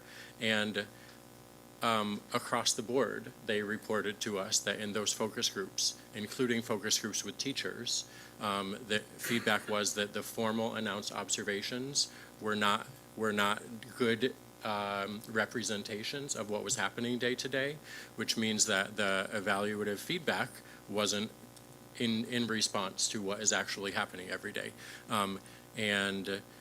So we want to make sure that when our supervisors are going in and observing teachers and using that information to give them feedback, that it's based on a fair representation of what happens day to day so that they can grow. Should that be an amendment or a change to policy, or should that redirect the way that we're training and developing our evaluators and those who are supervising to have a more efficient ability to observe practice versus it being outlined in policy? Yeah, I would say I think it's both and. So there's also work undergoing. Actually, one of the items that the board is procurement items that the board is voting on, seemingly through the consent agenda tonight, is to create more training opportunities for everyone who serves as a qualified observer. And we talked about that in response to some questions at Policy Committee. So there are other things going on at the same time that I think help with that. I won't speak about our teachers. I will speak about teachers all across the country. We hear things with respect to formal announced observations, like it's my formal observation, so a couple of students are going to be sent to another classroom because I feel like there are stakes here, and therefore I want to put on the best show for this one time that may not represent my usual practice, which our concern there is that means that a teacher who may need feedback and may need growth in a particular area isn't getting it because that day didn't show a principal or an assistant principal a good representation of that teacher's practice. I think Commissioner Reed, if I can say quickly, you asked a question earlier about other businesses, and we don't have the ability in a teacher evaluation system in Maryland to say that it's just every day, all day. We're taking into account everything you do throughout the year because that's not the system that the state has set up. That probably would be ideal, that at the end of the year, a principal could say, I've seen you 180 days this year, and I'm going to rate you based on 180 days. If it has to be 2 or 3 or a certain number, we want to make sure that it is representative of a typical day. Dr. Santelises? Yeah, I think part of the work that needs to occur is what are the conditions, right, that are necessary for there to be a spirit of fairness that is more likely to characterize a system of evaluation in response to feedback than not. I sat with a group, had the privilege of sitting with a group of about 20 first-year teachers over dinner, probably now about a month and a half ago, and this topic came up over dinner. And there was very kind of similar concerns as have been expressed not only this evening, but previously. One of the things that I found interesting, and again, these were just first-year teachers just starting their career, but when the discussion turned to what is the actual goal, and the goal being high-quality teaching every day for every student, there was very little disagreement about that. The place where they also had no disagreement, and keep in mind, they were talking directly to me. There weren't principals there weren't principal supervisors there. One of the things they said was, we actually believe in that as a target, but the struggle we're having, right, is with this idea that there is also going to be commensurate support and commensurate opportunities to actually develop. And what we have found, not only in this district, but in other districts where I've worked, in schools where there is a professional, learning, supportive environment, the mutual accountability, right, of what does teaching look like every day takes on a very different, right, shade. It just feels differently. When it is sporadic, when it is only even 3 days a year that somebody is in my classroom, when there is not quality feedback but feels like it's off-center, right? I don't have a chance to improve. And I will say, as part of the district's cycle of professional learning that we started working on 2 years ago, we named a place of safe practice, right? A period in time where teachers could try to develop a particular strategy, a deliberate craft, and have that acknowledge that that is at the beginning. So the goal is, how do we create, yes, a place where it does need to be every day. It isn't just about I prep for when someone comes in the room. When you stand up, it doesn't matter when I go in Kiara's room, right? Yeah, there are off days here and there, but the overall arc over a period of time is excellence. I think the challenge where we are, which is where we need the feedback, is what are the safeguards on both ends that we put in to assure that, right, teachers have the support that they need, that they have the opportunity to get the feedback, and that it's not sporadic, that it's not listed as T9, which I thought, like the last presentation, sorry, Ms. Campbell, right? So when Ms. Campbell came up and talked about, look, if I've got small groups and somebody wants to come in and see T9, right, and it's not small groups, well, I want some kind of safety around that I'm not in an episodic kind of knee-jerk way getting checked off for that one piece. And I think that's where the frankly, we need the feedback and we need the exchange and we need the dialogue. But I have not heard wholesale. Now, again, there will always be pockets in every group. No group is a monolith. And again, that's why I tested it. You know, I had the conversation with first-year teachers. There's no disagreement that the goal should be excellent teaching every day for every student. It's not about just let me get up and do it for 3 days. But that requires there also to be a trajectory of what does support and feedback also look like across a trajectory that isn't just for 3 days when somebody comes in to give me my formal. And I think the place we're working towards is getting to that, and it gets rough around the edges. And I think that's why the team is citing feedback.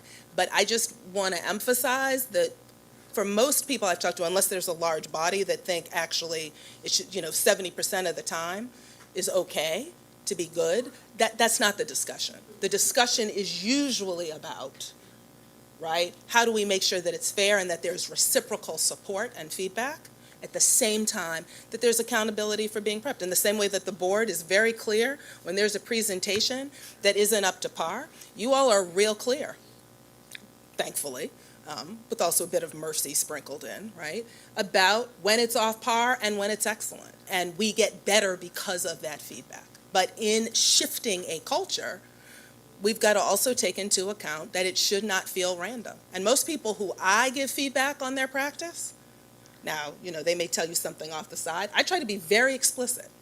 I try to be direct. I'm not trying to make people feel good. But in shifting to that requires skill. And I think that's where we are in terms of the overall goal of what we're trying to work towards. Thank Commissioner Hassan. So I wholeheartedly agree that it's a combination of formal and informal, and certainly as instructional leaders, principals should be in halls and 2-minute walkthroughs and complete composite pictures of what happens over time. My question, and Jeremy, this one's probably going to get thrown to you, is did we engage principals on their level of comfort on doing unannounced informals? Because I'm imagining that's going to create some anxiety for them as well, and how do I informally pop in on my friend Commissioner McFadden's classroom when I know he's doing something awesome, and informally pop in on my friend Miss Dr. Bondima's room when I know she's doing something challenging or trying something new because I want to get her. So how are we? So yes, there's fairness, but if it's formal and unannounced, seems like a mixing of the metaphor. Yes, we need formal. Yes, we need announced. Yes, we need informal unannounced. But the formal unannounced seems like it may be problematic for principals as well. So. Jeremy, if you could, excuse me, Chief Grant Skinner, respond briefly. I just checked with Board Executive Gant. We have not seen this yet. This came to policy, but the board has not fully seen this, and this is going to be first reader on July 23rd. So I would like you to respond quickly to Commissioner Hassan, but what I think would be better is if we, what I think would be better for all of us is these are good questions prompted by Commissioner McFadden, but we're asking them from a base of really not much information, because I've not seen this. I've heard it now in 2 different board meetings, people raising these questions, but I think it's a little premature to get too carried away until we actually have a chance to read the first reader of the policy. And that's why I've appreciated the public comment tonight, because it sharpens our eyes for what we're looking for. But after this, if we could defer things then to the July 23rd meeting, I think that would be preferred. Commissioner, or Chief Grant Skinner, and then we'll move on. First I'll say, in terms of language, given this question, what formal means, and we can also think about the language as we work on the policy. Formal, right, just means it is counted towards someone's evaluation rating. When we talk about unannounced formal, what we mean is an observation that counts towards one's evaluation without being announced beforehand as a particular date at a particular time. And I really apologize, Commissioner James Hassan, I now forgot your question. We can get back to it another time, but it was about principals. But just to respect the the pin that Commissioner Kashani put in this, we did see it in policy, and part of the reason that I think we're having these questions again is we were really clear in policy that this wasn't the way we wanted to go. So looking at that as a way of saying that it keeps coming back up, so perhaps it is just in defining what formal is. So actually, I was there and I didn't take it that way. Please pause. Everybody, please pause. So that's what we have the policy committee for, to take a first look at it. We have not seen the first reader, so the board itself, it isn't keep coming up. People are reacting to some things that they heard in policy. That's good. It puts us all in notice. Let's have a chance to actually review what's finally put on paper.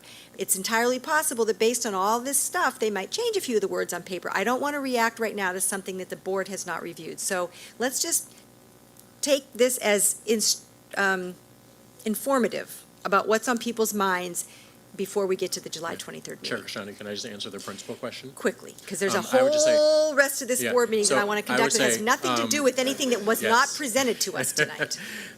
I mean, we're consistent in that we talk to our union leadership as the first point of contact on this, and we, on a similar timeline to BTU leadership, talked to Pizzazza leadership, and they shared their interests and support for going in this direction, knowing that they also want evaluations to be fair and meaningful and accurate. Just yesterday, in the first public engagement session, some of the people who came were principals. And I think what I appreciated about this session was principals shared their interests, and principals also said, here are some of the safeguards that can be put in place to make sure that it really is getting to something that's fair and meaningful and accurate. Terrific. Thank you, Commissioner, or Chief Grant Skinner. Okay, with that, and this having no more items to be pulled, I'm now going to request a motion to approve all the items on the consent agenda that were not pulled, which were items 8.01, 8.02, 8.03, 8.09, 8.11, 8.12, 10.01, 10.02, 10.03, 10.04, 10.05, 10.06, 10.07, 14.01, 14.03, 14.04, 17.01, and 18.01. Do I have a motion?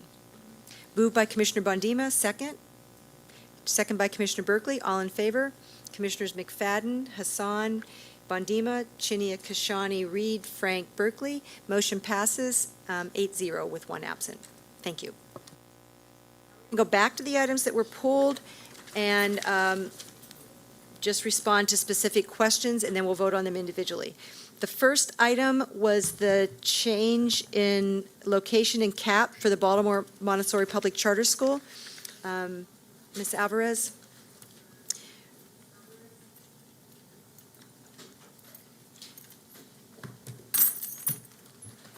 If you could, Angela, if you could just review what your recommendation is, and then you can review briefly the general proposition, and then review your recommendations, because then I think both Commissioner Frank and I have a couple of questions to make sure that we actually understand what we're voting on. Yep. So good evening. I'm Angela Alvarez. I'm the Executive Director of the Office of New Initiatives. And I'm Lindsay Anderson. I'm a specialist in the Office of New Initiatives. So there are two kind of separate related requests before the board tonight when it comes to the request from Baltimore Montessori Public Charter School. The first is on expanding their cap to grow their school, starting at the early learning grade ages. They start serving students at age 3 in their pre-K program, and then they grow up through 8th grade. The second component, which is related, is why we're bringing this request, this is why it's called an expansion request, is related to the acquisition of a facility to house the expanded early learning program. We're asking the board to, and so just for members of the public, I'm just going to kind of quickly go through the things that we look at in this. I'm going to let Lindsay kind of just talk quickly what we look at for the facility requests and what we look at for the. Right. So these proposals are vetted by the Office of our Finance, Facilities, Planning, Enrollment, and the Office of New Initiatives, in addition to the Charter and Operator-Led Schools Advisory Board. So in terms of facilities requests, we look at, the financing plan. Does the school have documentation that they can afford to purchase the building?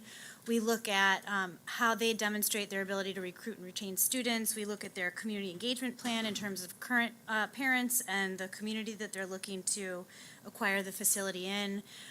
We look at their transportation plan, and then obviously their facilities plans to go through our planning and facilities department to make sure that the facilities are suitable for public school children. For expansion, we're looking at can the facility accommodate the new size? Do they have a staffing plan to accommodate the new size of the school? So those are the things that we're considering. This school is in a situation where a building opportunity came up, and tied to being able to acquire that facility is having the board be able to approve expanding the size of the program. So they're related entities. So what we're asking the board to do is approve the expansion request. They've submitted a detailed staffing plan that makes sense for the expansion that they propose.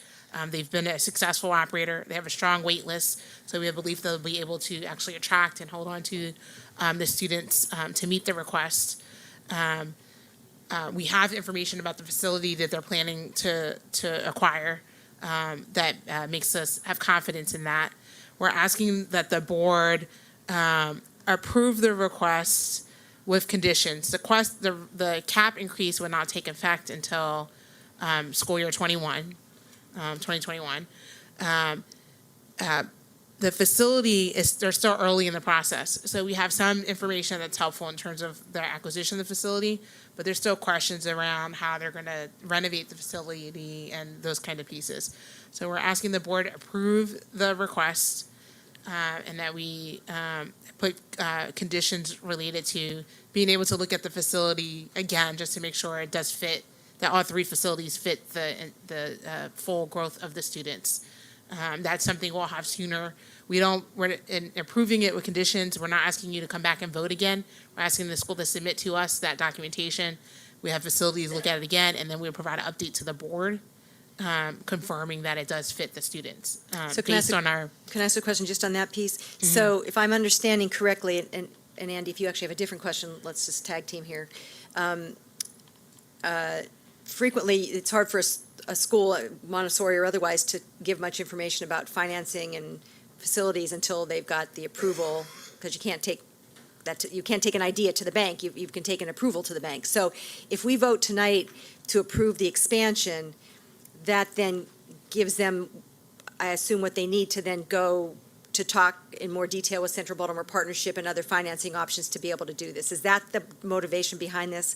Yeah. Because I want to make sure, because I'm supportive of it, I want to make sure that I don't put a barrier in front of them. And so the conditional is really just to give them some extra time and give them the vote they need to negotiate in good faith with financing and buildings. And is that?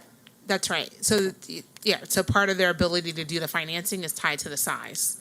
Yeah. So, right. So that's that. The other condition that we're asking the board to put in place is around they have a geographic attendance area that sits on one school zone. And so as they expand in size, we want to make sure that that impact on that zone stays consistent. And so that they still are able to give preference to the number of students that they do today, but the percentage would decrease over time as they expand up.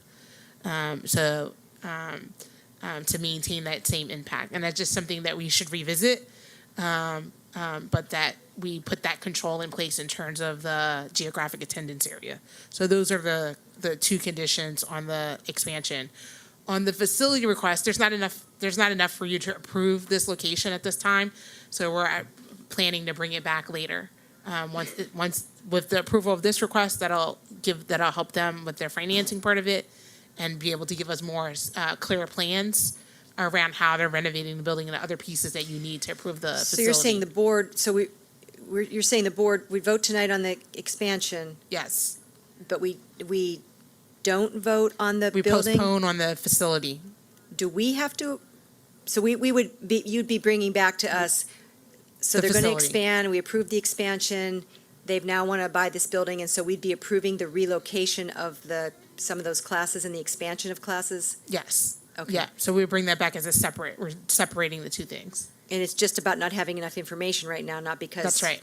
Because I don't want to undermine the essence, but it sounds like we're not. Okay. Commissioner Frank? Thanks, Ms. Alvarez. You answered most of my questions, and thank you for your team's thoughtful and reasoned and fair review of this proposal. I appreciate it. Just to clarify the chair's questions, just help me understand a little bit of precedent here. I don't remember a delay recommendation, which is essentially a no until you come back to us with a potential yes. So in the past, when we've approved, this is a question. In the past, when we've approved charter proposals or applications, I seem to recall that they didn't include necessarily fleshed out information and detailed information on the cost of the facility, size of the facility, construction cost estimates, test fits, and things like that. And I could be wrong about that. Can you help us understand what we've imposed in the past as a threshold? Yeah, I'm glad you asked this question, because we've gotten this question from other stakeholders, so I want to be really clear about this. There's a difference between approving the application idea of a school and approving the facility. So the other things you approve by consent are facility requests, like BIA West, for example, is a location that you just approved. We have all of the details for you to approve it and went through the same review. So anytime a school is moving into a facility, it has to go through approval through this board. and it has to go through those same checks. So we have to understand fully where they plan to be located, how they're paying for it, that they can pay for it, Right. how it's set up. It's going to be a public school for students. So everybody goes through that same review. It doesn't happen at the time when you're voting on a new application Right. for a brand new school idea, because that's early. It's a year ahead of when they would actually be opening. So it typically comes later in that planning year when they have those details worked out. Montessori is in an unusual situation where they got an opportunity upon a building. And so it put us in a little bit of a chicken and egg kind of scenario. So that's why it feels different, because it is a unusual, Right. unusual situation for them. So what you just said is if we approve a charter application with some information about the facility, that facility will come back as a matter of course in a consent approval. Or some approval, right. Some sort of but it comes back to you. Comes back to the board. With the same list of things. Right. Yep. That's helpful, thank you. I didn't understand it either, but come to think of it, we approved BIA West Last year. however many months ago, and we're just now approving the building, and I wasn't connecting the dots there. That's very helpful. Okay. So with that, oh, do we have another question? Oh, I'm sorry. Just one question, the terminology delay, and I don't want to ask questions of the applicant. Is that the same, this is unique because of this circumstance, right? We have an existing charter that is potentially expanding. But the term delay, does that present an issue for a charter who's trying to raise money from lenders and philanthropic community? No, I think the crucial thing for them is on the size of the program. In terms of facility, we can bring back the requests. You've delayed votes Right. in other kind of situations before, so that's not unusual. Thanks. Good. And I also want to thank Ms. Alvarez and her staff for and Allison Schechter and her team. I know there was a lot of back and forth on this, questions about enrollment and drop-off and attrition, and it's good. I mean, it's all back and forth it was productive, and I think it got us to a place where it was a robust recommendation. So thank you to all parties for the patience with the back and forth. With that, I'd like to request a motion to approve the Montessori expansion request. The condition is that the facility down the road, we have to see that it fits all the students as the population grows. We have to understand that facility, and that the geographic attendance area will be reviewed annually so that I'll just read it. And the percentage with preference is adjusted so that the current impact on Dallas-Nicholas zone is maintained as the school expands. Motion to approve. Commissioner Frank, second. Commissioner Hassan, all in favor. Commissioners McFadden, Hassan, Bondima, Chinia, Kashani, Reed, Frank, Berkeley. Motion passes 8-0. So congratulations. This is a wonderful opportunity. I don't think we have to vote on the delay. We just say we're going to delay the vote. So when Allison and her team comes back with more information, we will see this again. Terrific.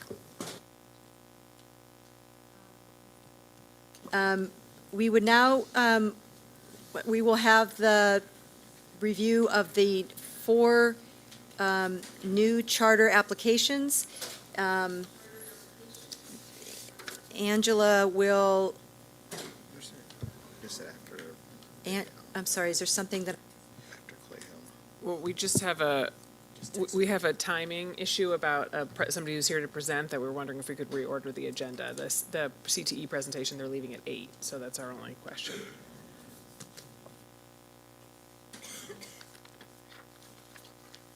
No, I'm going to do the charter applications now. I'll reorder it. I'll bump the other, I'm not going to move the charter presentation. I'll move the other consent agenda items. But it's only 20 after 7. I don't see why I have to move the,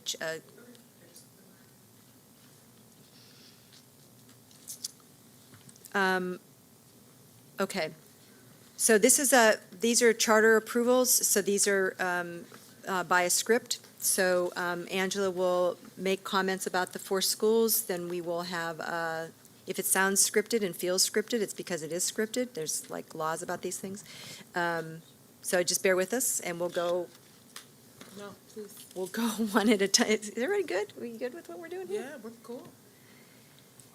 Okay, we're going to go one at a time. Okay. So Angela Alvarez, Executive Director in the Office of New Initiatives. And I'm Trevor Roberts. I'm a specialist in the Office of New Initiatives. So we received applications for schools interested in opening charters on March 21st. We also received applications for schools looking to change their governance structure. So there's two different sets of applications before us. It's been reviewed by the advisory board, who provided advice to the CEO. We presented it formally on May 14th. There was a work session where participants had the opportunity to share their presentations to the board. They also heard the preliminary recommendations, as well as any concerns or weaknesses that the CEO and the advisory board noted in their application. And so they had that knowledge when they presented to the board on the 28th, as well as an opportunity to submit additional information to us in writing in response to questions that came out of those weaknesses. So tonight I'm going to be presenting the CEO's recommendation along with Trevor Roberts, and then and you guys will vote. So that's kind of where we are in terms of the process. Just for members of the public, when we're talking about the script, there are certain things legally that we have to read into the record, but there's opportunity for the board to do whatever they want to do in terms of how it works. So we have two applications that are about doing something new. And two that are about governance or structural changes in terms of the contract. So the first school is Clay Hill Public Charter School. Patterson Park Public Charter School Incorporated is proposing replication of Patterson Park Public Charter School in the Bayview neighborhood of Southeast Baltimore. Based on the recommendation of the advisory board and her own review of the materials, the CEO recommends that the application is approved. The proposal for Clay Hill Public Charter School is a comprehensive and thorough plan for replication of Patterson Park Public Charter School. The application describes a variety of instructional approaches that include specific strategies for achieving competency in literacy and math with evidence of success, and approaches to learning that are culturally responsive to the target student population. These include hands-on cooperative learning, arts integration, and math workshops, and guided reading to differentiate instruction based on student skill levels. The application describes the tribe's cooperative learning curriculum that emphasizes teamwork and students holding themselves accountable for their own learning. The tribe's approach is also integrated into the school's social emotional programming to teach students how to cope with challenges both inside and outside the classroom. The applicant shows positive outcomes for its curricular approach at their current school, Patterson Park. An implementation for Clay Hill is clearly described throughout the application with grade-by-grade curriculum, sample lesson plans, and professional development schedule aligned to the proposal. Clay Hill, like Patterson Park, would serve a diverse student body, including significant numbers of Latino students. The application addresses this by having a clear plan for recognizing and honoring the cultural background of all students in classroom practices and engaging community partners who work closely with new immigrant communities. The school also presents an equity plan implemented by teachers and other school staff that is used to assess whether the school is providing quality programming to all students in an equitable manner. The applicant also has done outreach to the neighborhood associations and the community they intend to locate in, and has engaged potential families in the school through activities such as door-knocking campaigns and direct contact at bus stops, as described in the applicant's interview with the advisory board. Patterson Park Public Charter School Incorporated has a strong organizational structure with a proven track record of operating a school with the academic programming proposed for Clay Hill. There is a broad range of experience on the board and founding group in education and operations. The applicant has presented a clear timeline and process for its pre-operational planning year, and the application makes a strong case that it fulfills a district need by locating in a section of the city with a growing population and providing high-quality programming tailored to the target student population. The applicant has identified a potential facility for the school and has begun talks with the Archdiocese of Baltimore to acquire and renovate the facility. It is for the reasons that I presented on behalf of Dr. Sonia Brookins Santelises. The recommendation is to approve a charter for Patterson Park Public Charter School, Inc. to operate Clay Hill Public Charter School for a term that begins on July 1st, 2020 and ends on June 30th, 2025. I concur with the recommendation as stated. Before we call for a vote, are there any questions from commissioners on this proposal? Hearing none. Commissioner Chinia? I move that based upon the consideration of the recommendations and rationale of the CEO, the testimony given at the board work session, and the application of supplemental materials provided by applicants, that the board accept the CEO's recommendation as stated. Do I have a second? Commissioner Hassan, all in favor of approving the Clay Hill Public Charter School application? Commissioners McFadden, Hassan, Bondima, Chinia, Kashani, Reed, Frank, Berkeley, motion passes 8-0 with one absent.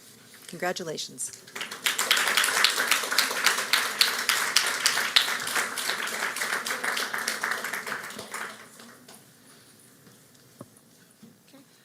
The next is for adding elementary grades to Green Street Academy so that they would move from being a 6-12 to a K-12 program. Green Street Academy Incorporated, operator of Green Street Academy, is proposing to add an elementary program at their school, which currently serves middle and high school students in West Baltimore. Based on the recommendation of the advisory board and our own review of the materials, the CEO recommends the application not be approved at this time. The applicant does not demonstrate that an elementary program is needed in the geographic area, nor that it has an effective plan in place for educating elementary learners, in particular early learners, meaning students in grades kindergarten through grade 2. These are fatal flaws. The plan and supporting materials are reliant on its approach to educating older students and are therefore unsatisfactory for an elementary program. For example, the lesson plan submitted by the applicant to illustrate its approach to literacy for elementary students is for middle grade students, not elementary students. Additionally, the academic plan focuses on supports offered to students who already have some reading and writing skills. While the applicant provides a high-level summary of the curriculum it has selected, the academic plan, as shown in the application, does not address how the school will approach early learners in the teaching of reading and writing.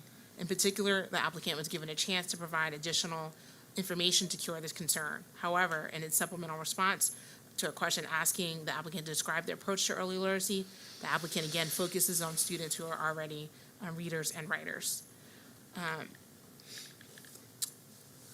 Similar flaws are evident in the applicant's math proposal. This description of Singapore math is general and names various aspects of the program, but largely does not describe how those aspects apply to Green Street's approach to implementation in elementary classrooms. When asked in follow-up questions to provide more detail, the applicant responded with younger students and their ability to use imagination is amazing, so we will capitalize on their thinking by viewing math abstractly and using pictures and tools for learning. The entirety of the response has similar general justifications for using Singapore math, but the applicant fails to provide the details of how this approach will be used in the school. The professional development plan in the application is also inadequate and does not explain how elementary teachers will be trained to deliver key aspects of the curriculum over time. The school's application provides PD in general terms, but lacks specificity in how PD opportunities will be used to develop teacher competency and the academic approaches selected by the school. In supplemental materials requested, the school submitted a summer PD plan that included 1 4-hour session for the ARC Core Literacy Program and 1 5-hour session for Singapore Math, as well as sessions on classroom management and IEP procedures. However, the school did not address specific ongoing PD opportunities over the course of the school year. The lack of explanation of how elementary teachers will be trained to deliver programming to elementary students, along with deficiencies in this program as described above, make the plan not approvable. Additionally, the applicant did not demonstrate in its application or supplemental materials how it would meet the academic and social emotional needs of young learners, particularly, again, in students in kindergarten through 2nd grade. For example, the sample social emotional report card provided in the application is designed for high school students, and the applicant does not explain how this approach would be differentiated for early learners, is not sufficiently addressed. Social emotional programming and restorative justice varies widely based on the developmental level of students. While Green Street Academy successfully implements these programs at the middle and high school levels, the applicant does not adequately describe how they will be used in the proposed elementary school, nor does it demonstrate the ability to tailor their current approach to the specific developmental needs of early learners. In the area of oversight and management, there are serious concerns that the application and responsibility for implementing the elementary program rests with one person. All functions from academic planning to finance are a direct responsibility of the executive director. In the supplemental response, the applicant identified other persons who would be responsible for assisting the executive director. However, key aspects of the elementary program development and oversight are centered around the executive director.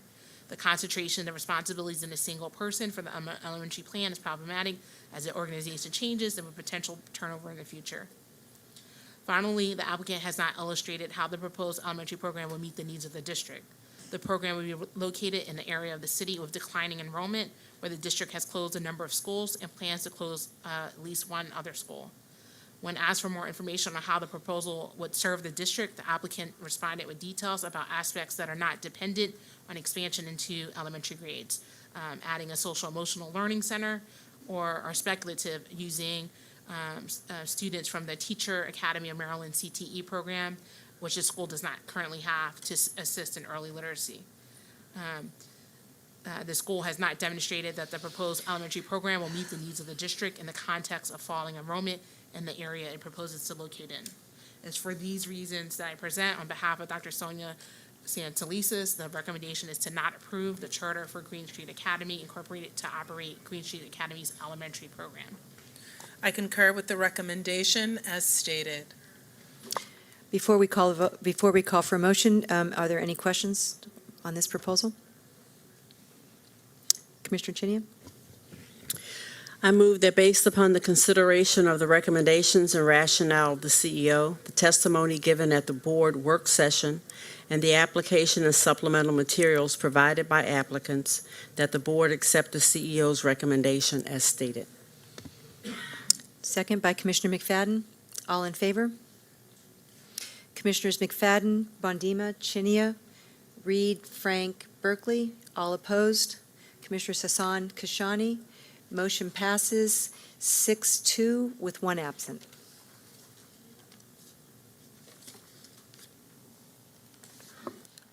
The next two are centered around proposed governance changes. So these are existing schools. These are more about the structure of how these schools operate in the future. So the first is New Song Academy. New Song Academy is a new schools initiative school operated by New Song Community Learning Center, located in the Sandtown-Winchester neighborhood of West Baltimore. The new schools initiative structure predates Maryland charter law and gives schools some autonomy over their academic programming, similar to charter schools. New Song Academy is applying to become a charter school to get the full benefits and protections of charter status, as well as the opportunity to apply for grants and outside funding reserved exclusively for charter schools. New Song Academy has operated as a new schools initiative school since 1997 and received a 5-year contract in its last round of renewal. The school will continue implementation of its academic program, which has led to strong student outcomes, while also exploring curricular changes over an 18-month planning period. The curriculum is clearly described with grade-appropriate approaches to literacy and math instruction, and the school emphasizes culturally relevant pedagogy and acknowledges the importance of trauma-informed care to meet the needs of its target student population. The school plans on adding enhanced supports for early childhood learning if they are able to expand enrollment. These supports will focus both on student readiness and support for parents and families, including a Head Start or similar program, parenting classes, GED classes, workforce development, and mental health services. The school is an established presence in the community and has a track record of working with partners to enhance school programming and provide for the needs of students.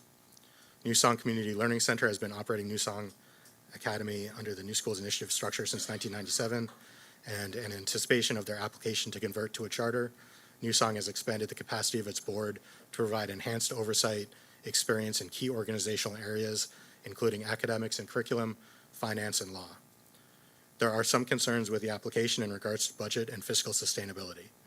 While the school has demonstrated the capacity to operate a school effectively as a new schools initiative school, there are concerns that the school has not developed a contingency plan to cover costs of the conversion to charter if the school is not able to fully reach full expansion. As a new schools initiative school, the New Song is currently not responsible for the full costs that charter operators are responsible for. For example, they pay average, not actual teacher salaries for their tenured staff. They do not have to pay the costs of the principal's salary. They do not have to pay for professional development, and they receive a supplement for their building costs.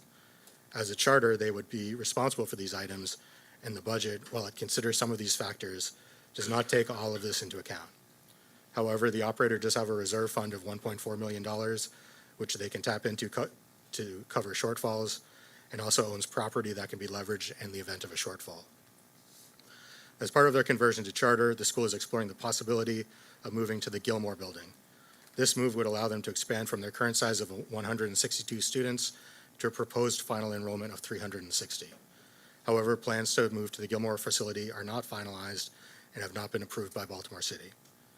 Finally, the operator is cognizant of the changes in enrollment in the area and is willing to develop an enrollment plan to be approved by the board that would help it reach its goal while minimizing impact on enrollment at the neighborhood school in the community. Given New Song already exists as a school in the community, a geographic attendance area or some other mechanism would have to be developed so the current impact is maintained.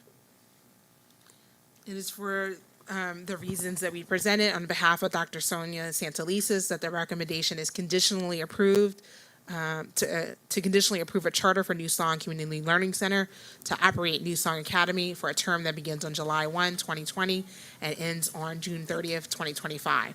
The condition for approval is that the enrollment plan for New Song Academy must be established and adjusted in a way that attempts to both maintain the current impact the school has on the zone for the Sandtown Achievement Academy, and if New Song expands, does not negatively impact enrollment at the newly combined school. I concur with the recommendation as stated. Any questions from members of the board? Commissioner McFadden? How will we monitor the conditions? Yeah, so the first thing is, as we would work with the school, it would have to come back to you for a vote on establishing what the geographic attendance area is. Right now, as a new school initiative school, they serve that 162 students that we talked about all come from, the majority of them come from that area. So we would want to maintain that same impact, much in the same way we talked about with Montessori. So counting that number, right, as what comes from the community, and then having the remaining students come citywide, and then looking annually where they are, so that only that number of students is getting preference into the lottery, and then everything else is just random lottery. Thank you. Any other questions? Motion from Commissioner Hassan, please.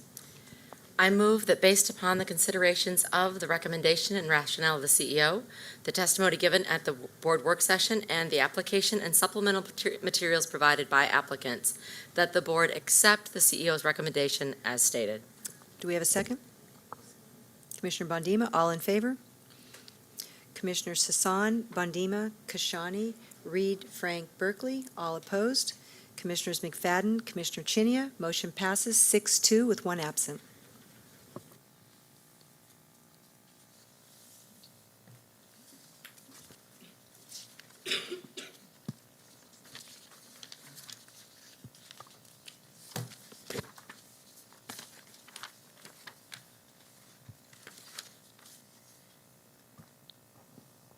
Okay. The next is for a new operator for Rosemont Elementary Middle School. Cobbin State University currently operates Rosemont Elementary Middle School, which is a conversion charter serving the Rosemont community in West Baltimore. Cobbin State University has stated that it will not renew its contract to operate the school after this school year. Flight 22 Foundation has applied to take over the role of operator. Based on the recommendation of the advisory board and her own review of the materials, the CEO recommends the application not be approved at this time. Flight 22 Foundation has not demonstrated that they have sufficient knowledge of the role of a charter operator or made the case that experience and expertise to operate a charter school at this time. In its application, Flight 22 describes and projects its role as operator of Rosemont as being an advisory in nature. However, as per Baltimore City Public Schools Policy IHB, public charter schools, the role of the operator of a charter school is to have primary decision-making authority and responsibility over the education, programming, instruction, budget, staffing, and governance of the school. While there is educational and leadership experience on the board of Flight 22, the application does not provide sufficient evidence of how this expertise will be used to provide such primary decision-making authority and responsibility in these areas. For example, the plan submitted by the applicant for transitioning from the current operator to Flight 22 is focused exclusively on the foundation's role in monitoring instruction at the school. While this is a vital role of the school operator, it is only one of many. When prompted for a more robust transition plan and follow-up questions, the applicant resubmitted the same plan with no further information on how governance, operational, staffing, or financial management duties would be transferred. While the applicant has indicated that financial management would continue to be provided by the school's current financial consultant, there are serious concerns with this approach. Under its current operator, Rosemont has been operating in a deficit. The application by Flight 22 does not address how it would implement controls to end this practice and states that it would continue using the financial consultant currently employed by the school, which has allowed the deficit to persist. Furthermore, the application states that if the revenues from the per pupil funding falls, it would cut staffing as the solution. The applicant did not provide a fully completed budget spreadsheet showing a 5-year expected revenues, expenses, and cash flow. The absence of a completed budget and a plan for how to eliminate the deficit that involves reviewing all expenditures are fatal flaws in the application.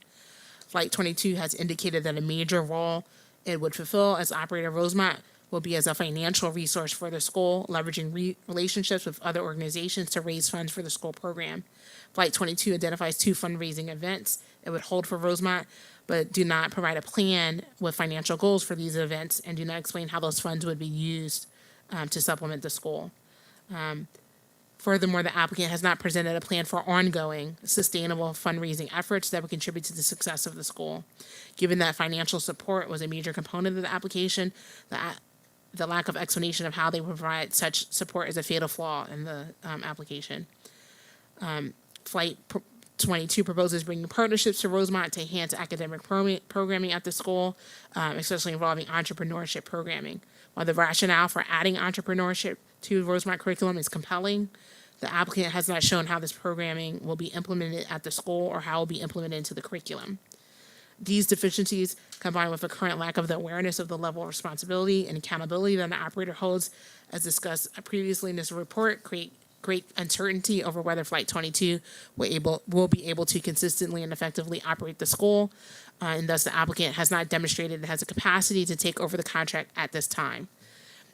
It is for the reasons that I have presented on the behalf of Dr. Santelises that the recommendation is to not approve a charter for Flight 22 Foundation to operate Rosemont Elementary Middle School at this time. I concur with the recommendation as stated.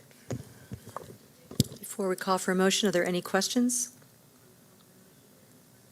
Commissioner Chinia? I move that based upon the consideration of the recommendations and rationale of the CEO, the testimony given at the board work session, and the application and supplemental materials provided by applicants, that the board accept the CEO's recommendation as stated. Do we have a second? Commissioner Hassan? All in favor? Commissioners McFadden, Hassan, Chinia, Kashani, Reed, Frank, Berkeley, all opposed? Any abstentions? Commissioner Bondima abstains. Motion passes 7-0 with 1 abstention and 1 absent. All right. That concludes our review of the new charter applications. Regardless of whatever the outcome was for vote, we do appreciate the time and effort that people put into this. It's definitely noticed and important. We're going to make an agenda adjustment now, if we could. One of the items for public presentation and discussion is the update on the career and technology education.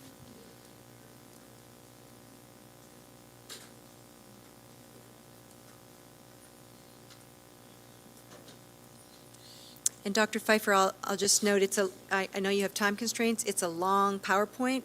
You should always assume the board has reviewed this material. So and I know that I have some questions that I'd really like to ask you about, like what we're going to do next, less about the research. While it was impressive, I think it's in the essence of time.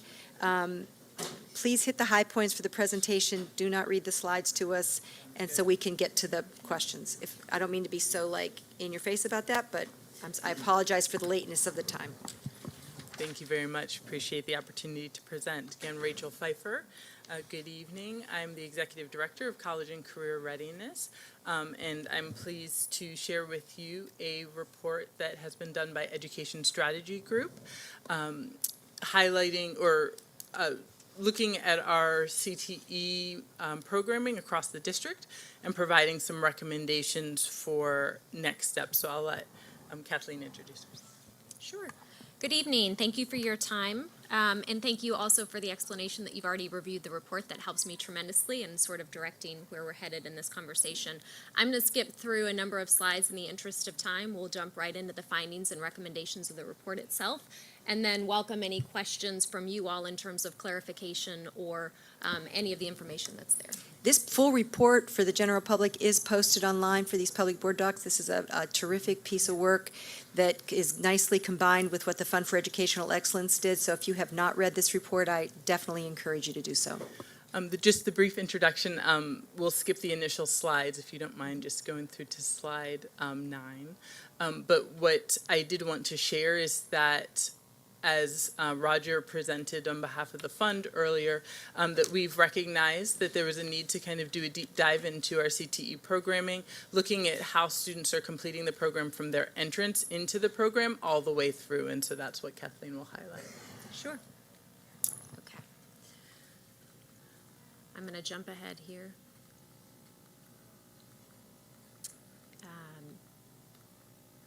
Okay. I'm going to start here just very, very quickly, context in terms of the perspective that we bring to this work very similarly to you all. And I think it's important just for setting expectations at the front end that when we talk about career readiness and CTE, we are not talking about limiting student opportunity. We are talking about pathways that expand the range of opportunities available to students.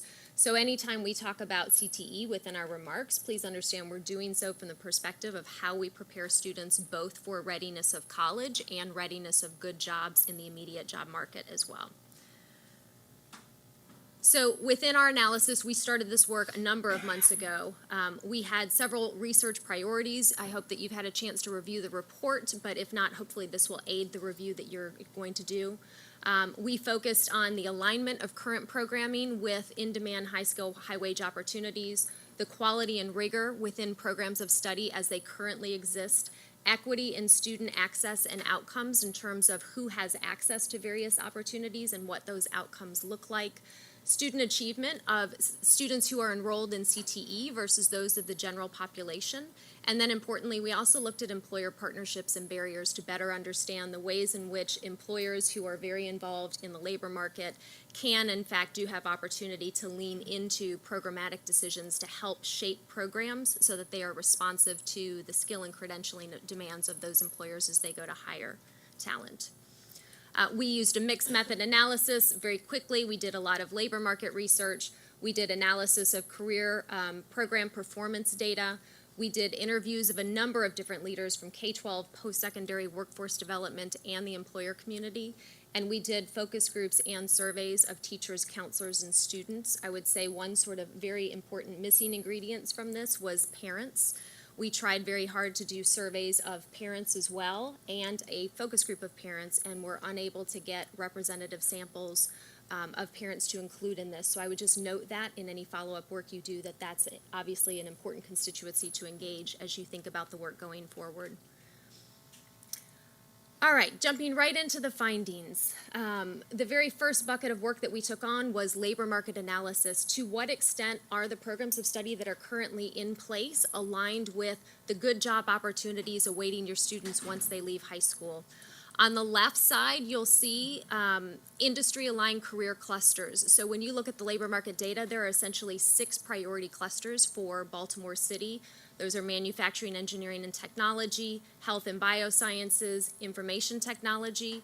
Below those, business management and finance, construction and development, transportation technology, specifically port services. So number one, overall, the good news here is that CTE enrollment is up across the board.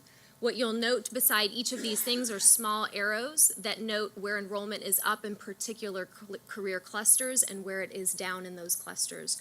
So in the upper left green square, those are sort of your target markets. Those are the places where you want to see students very well prepared because those are the most valuable job opportunities awaiting students. So on the positive side, in manufacturing, engineering, and technology, in health and biosciences, and in information technology, you have high enrollment in those places. At the same time, there are sort of missed opportunities in the bottom left salmon-colored box there, business management and finance, construction and development, and transportation technologies. Those also offer family-sustaining wage jobs, lots of opportunity, but enrollment is lower in those areas. So that's an opportunity to push enrollment growth. We have a question on this slide. Commissioner Frank?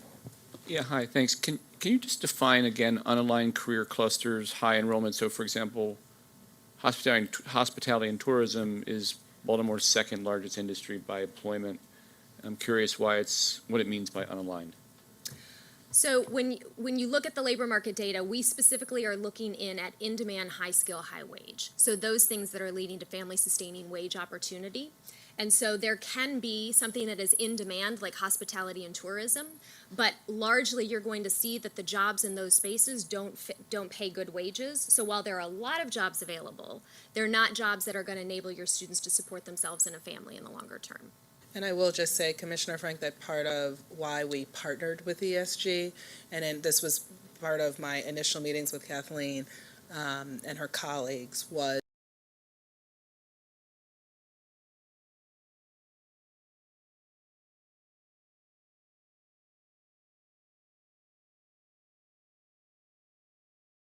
but it is actually family-sustaining wages, and that was aligned with ESG's work as well. Correct.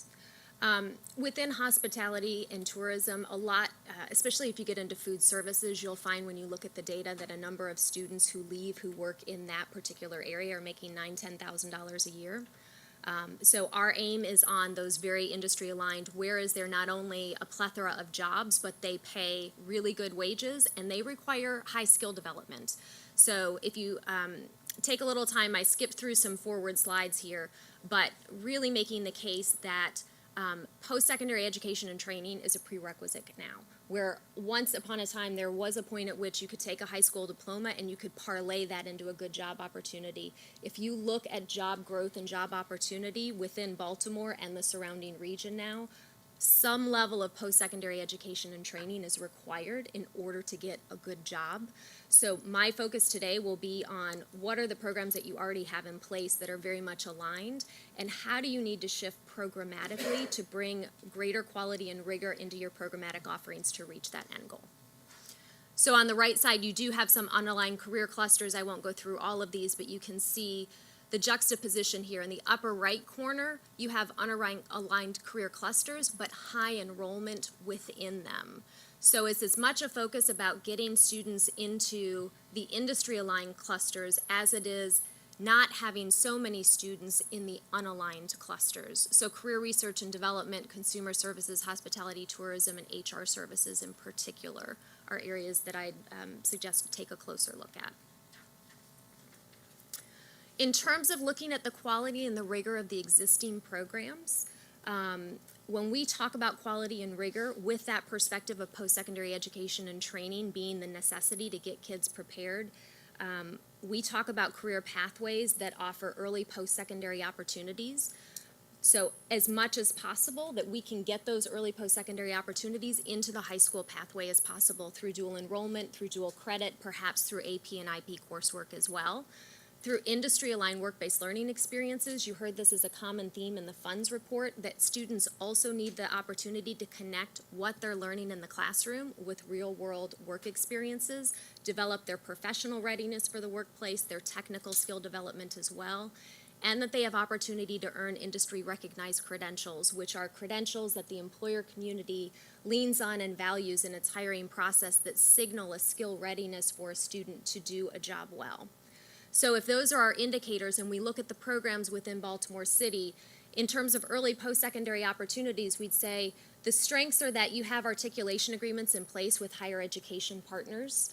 You have opportunity to bring dual enrollment and honors course taking into those pathways and programs of study, and those exist throughout the district. The opportunity on the side, right side there, is that while you have articulation agreements in place to enable early post-secondary course taking in your programs of study, they are underutilized. So as an example, BCCC, one of your close higher ed partners, looked into their data over the last year at their articulation agreements and were only able to find one student that had leveraged the articulation agreement that essentially said, completed a program of study as part of city schools, that then counts towards particular classes in a related degree program at BCCC. So it's reducing time to degree, it's reducing overall cost for students, and it's accelerating their path forward. So opportunity to really rethink those articulation agreements, much of which is on students these days to ask for that articulation agreement to be enacted rather than the post-secondary partner in city schools being able to track the data to automatically award that credit. Dual enrollment and honors courses are not currently offered within your programs of study. So you have opportunity to strengthen quality and rigor of your programs of study by bringing those early post-secondary opportunities in. Again, it gets students a step further towards that level of post-secondary education and training that they're going to need to get a good job. In terms of industry-aligned work-based learning, YouthWorks, the summer youth employment program that comes out of the Mayor's Office of Employment Development, is thriving and can be expanded. We talked with a number of employers in this space. They are very interested in working with city school students. They need to have a clearer opportunity to do so. Right now, there is, I'd say, sort of an ad hoc approach to offering work-based learning that's happening more on a school-by-school level. Individual outreach to individual employers to say, would you offer internships to our students? Where are those opportunities? And employers are searching for a single point of contact that they can go to district-wide to say, I'm an employer, I'm looking for X talent, we are able to provide this service, help us coordinate this going forward. I would also cite here there's a lack of data capacity to track work-based learning experiences. At this point, City Schools is not able to say which students are participating in work-based learning, the types of experiences they're having, and the outcomes related. So there's a real data component that is an opportunity to really build a more robust work-based learning program. In terms of industry-recognized credentials, they are offered in every career cluster. And this is a place that if you look back just several years in the data, there were industry-recognized credentials that were lower level that led to good jobs. What we're seeing in today's labor market data is that those industry-recognized credentials have to be much higher level for students to get to good jobs. So the opportunity is for city schools to rethink the credentials that it offers in its program. Currently, when you look at the IRCs that are available, only about 10% are directly leading to good jobs themselves. And another third are what we call stepping stone credentials. For example, NCCER level 1 certifications that are common in skilled trades. Those are really important first credentials to get that lead to the next credential that does lead to a good job. But the beginning level credential in and of itself does not lead to that good job. A lot of these are lower level and unaligned with labor market. So you want to really have that tight focus between the credentials that are offered and have that be a ticket to a good job. Equity and access, this is something I'd encourage you to take a close look at in the report. I'm going to quickly explain this chart. When we looked at the distribution of programs across city schools, what you want to look at are the circle graphics on this chart. The circle graphics represent programs of study that are aligned with labor market opportunity. The X's represent those that are not aligned with labor market opportunity. The challenge here is not just the number of X and O's, but where they are related to schools in your district. So while you see a lot of circles in the upper right quadrant, what that's showing you is that most high-value programs of study that are aligned with labor market opportunity are disproportionately offered in your highest achieving schools. And your most unaligned programs of study that are not aligned then are disproportionately in your lower achieving schools. And I just want to point out at this stage that this is, and I want you to know I'm much calmer tonight than I was when you first presented this data. Bonnie LeGros is here as well.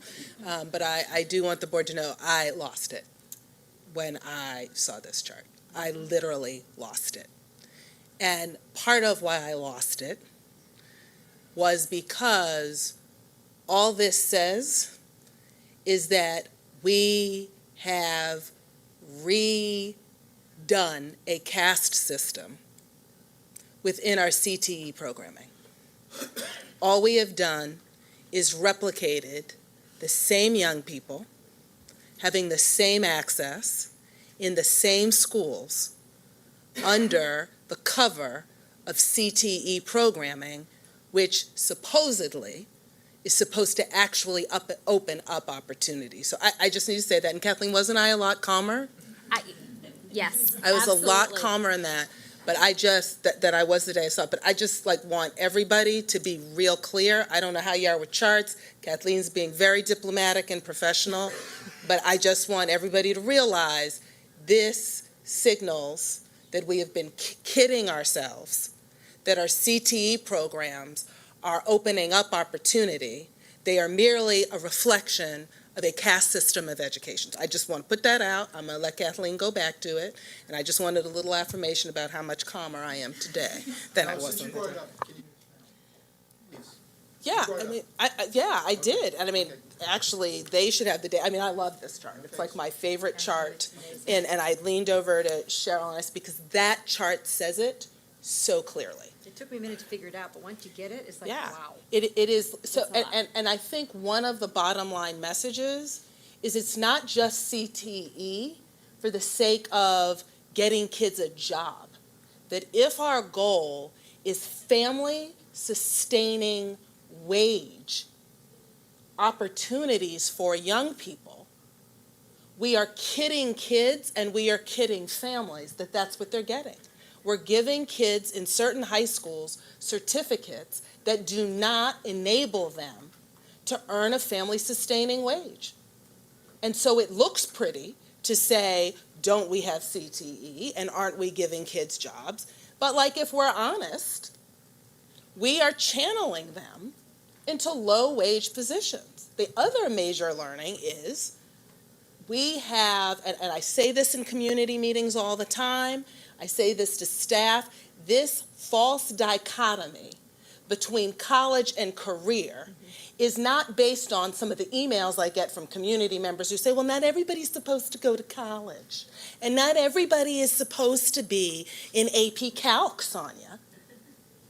What this chart says is, not everybody has to go to Yale, but doggone it, everybody has to have high levels of mathematic proficiency, high levels of reading proficiency, high levels of analytical writing proficiency, if we are going to enable them to actually raise families, raise healthy families that have what they need. And so we should not be perpetrating a lie that if you go through these, you will get a job that will enable you to advance yourself.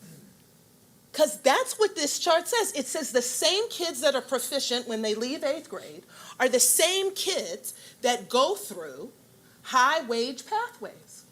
And that's why I say what this chart says is we have replicated, right? Which is, and this is wonderful, given we're going to hear the equity policy in a few minutes.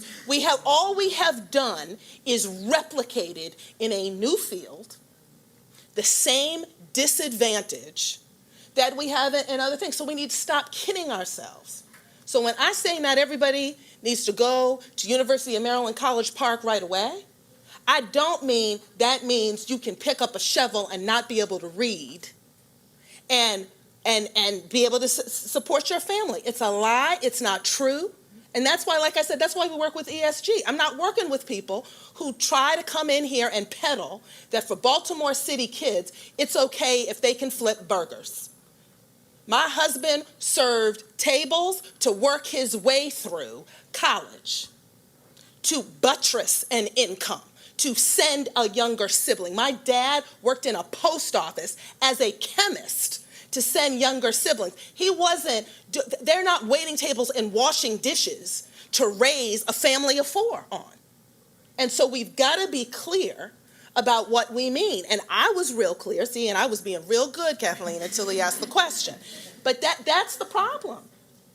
That is the problem, and we have to start naming that, which is the power of the work that's been done, the work that's funded, and then ESG, and that's why going straight to that. So when we have hard questions about where programs are placed, and poor Melissa Schober left early, so she won't hear me reference her, but that's the question. Are we willing to locate the programs in the neighborhoods that we don't typically think of?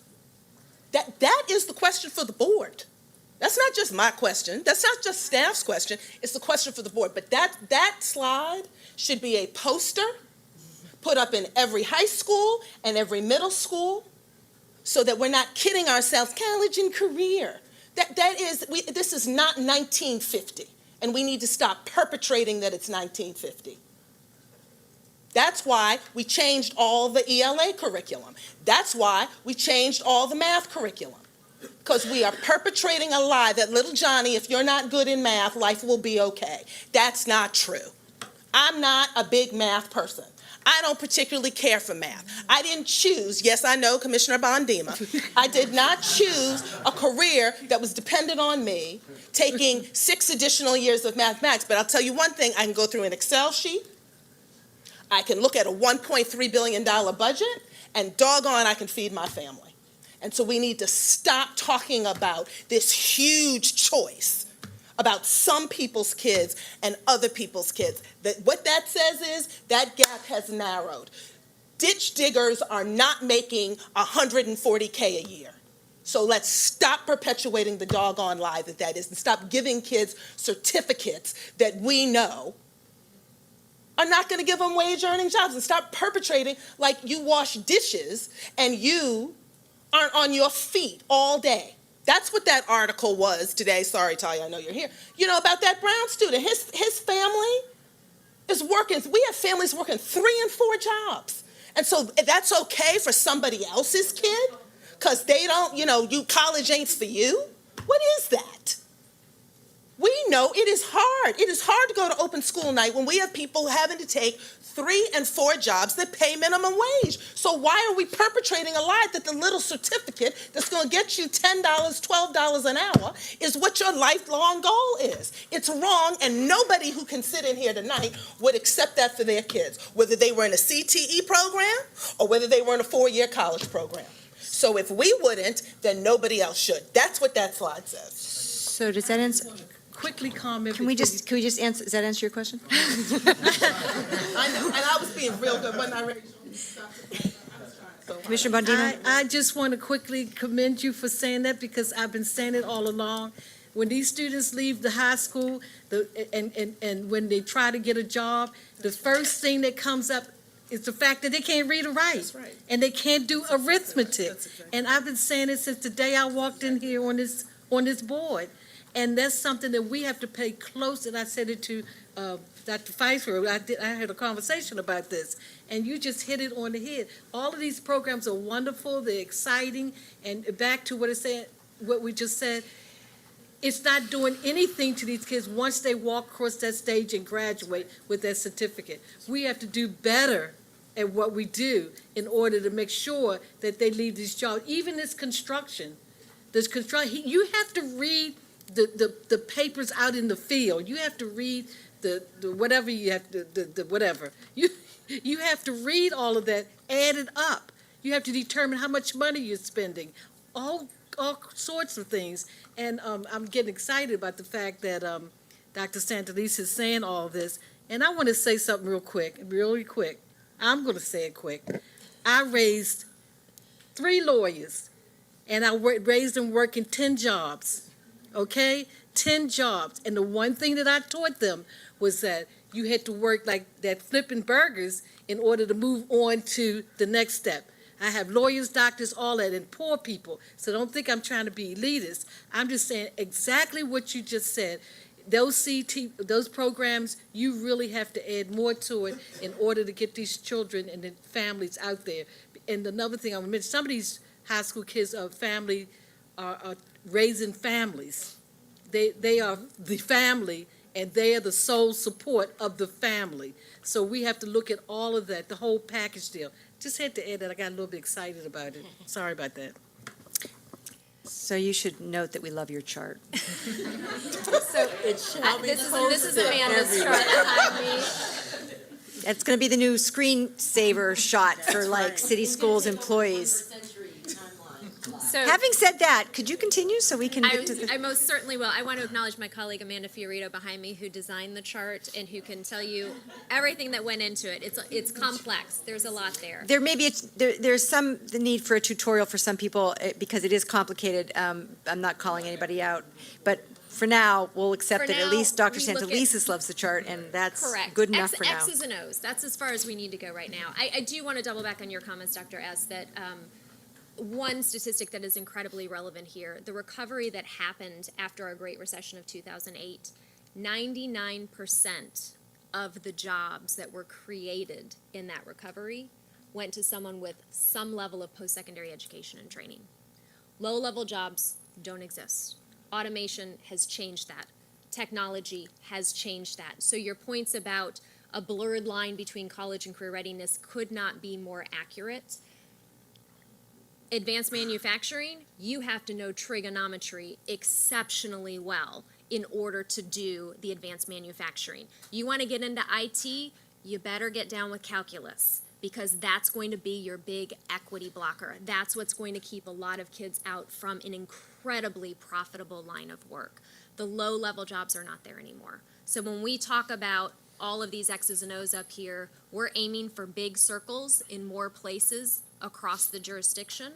And I'm going to pick a little bit on the green X in the bottom left corner as an example. The size matters too. The bigger the shape here means the more of those programs that you're offering in schools. So that green X represents career research and development. With it is a 2-course program of study. It's focused on professional skills. It could be complementary for student skill development, but in and of itself, it's not pegged toward any particular industry, and it's not preparing them for those high-value jobs. All right, enough said on this slide, I think. All right, in terms of student achievement outcomes, what we found is that there are differences between students who are participating in CTE and those who are part of the greater population within city schools.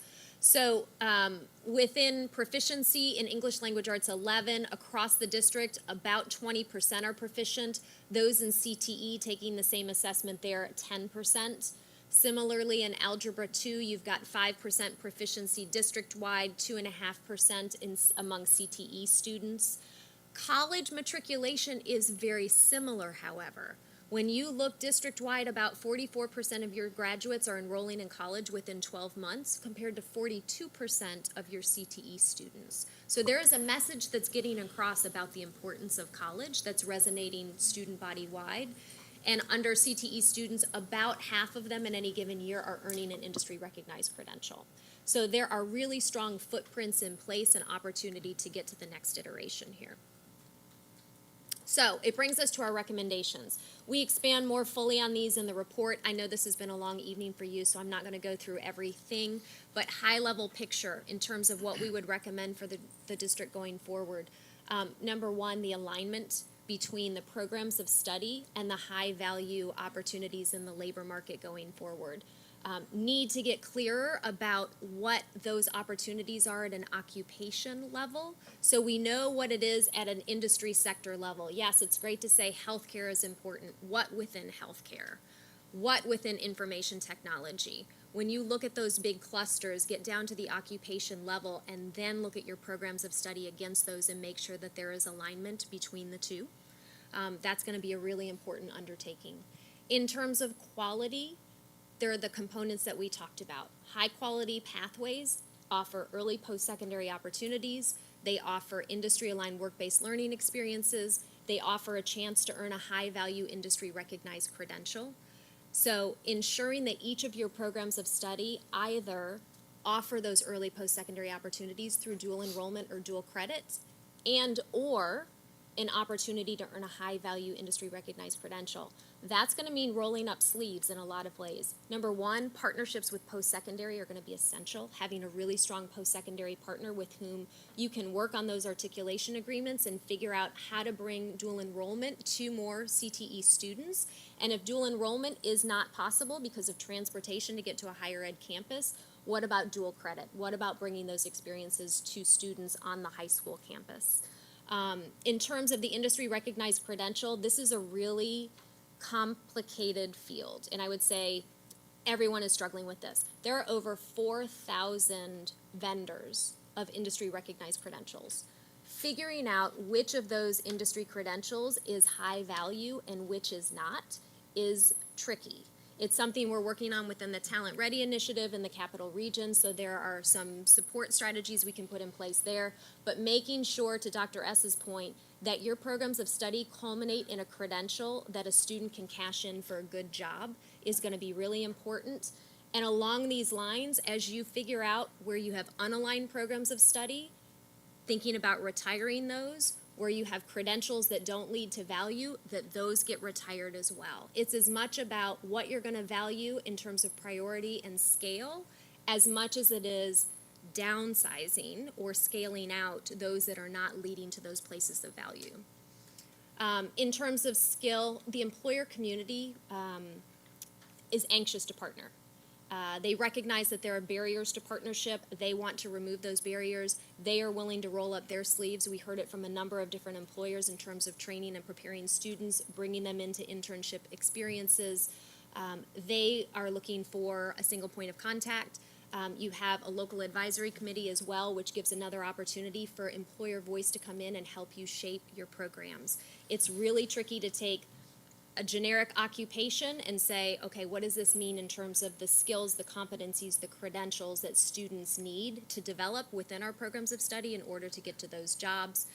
Access, I think the chart says it perfectly. Got to figure out a way to get more programs of study in open enrollment schools.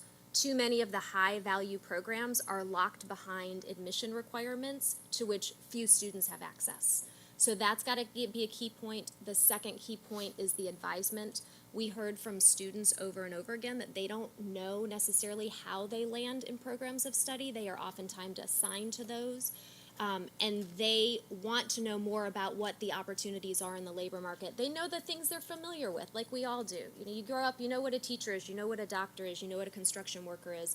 But there are so many different occupations out there that kids can't even wrap their mind around what that means. And they need better advice in terms of how they are aware and how they get placed into those. And equity, I already hit on, that making sure that this lands in open enrollment institutions.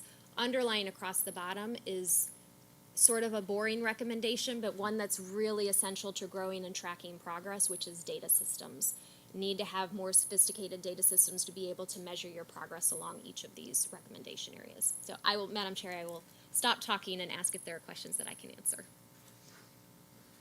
So I know I have questions, but we'll start with other board members first. So Commissioner Reed. Hey, something you said right out of the bat that resonated with me. When you were looking at your stakeholders and partners, you said it was tough to get the representative sample from the parents. Yes. So I'm thinking in terms of so many of our kids are tracked. The parent doesn't come to the school, they assume the parent doesn't care. They say, well, instead of you being in advanced this, you should be in regular that. When does this tracking and achievement gap start? One. Two, this is noble, but if I've been tracked since 6th grade and now I'm in the 12th grade and I haven't taken Algebra 1, you expect me to take Algebra 2, I read at a 6th grade level, most I'm going to make is $13,000 based on what Roger says. How do I get back on the train? I mean, it's noble. I mean, it's like, what would you need, a 3rd grader to get to this? Because by the time they get the skill set, they can be competitive. What do you do with a 9th grader, 10th grader, 12th grader? I don't know. Absolutely. It's a huge question. I can't pretend that I have the silver bullet answer to that because it's very complicated. I will say that oftentimes what we find in the career readiness space in particular is that students who have struggled academically really connect with relevant opportunity, hands-on opportunity, and suddenly what they may have struggled with in trigonometry becomes real in an experience.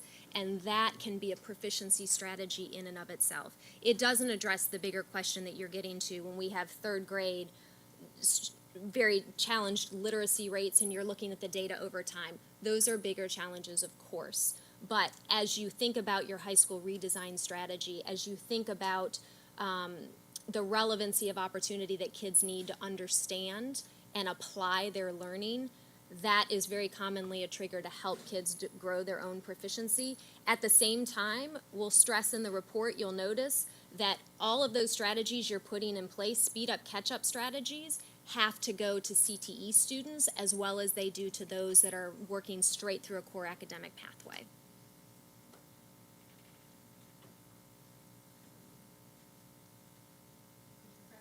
I think this is more of a question for Dr. Santelises. So I sense a certain impatience in your voice, and so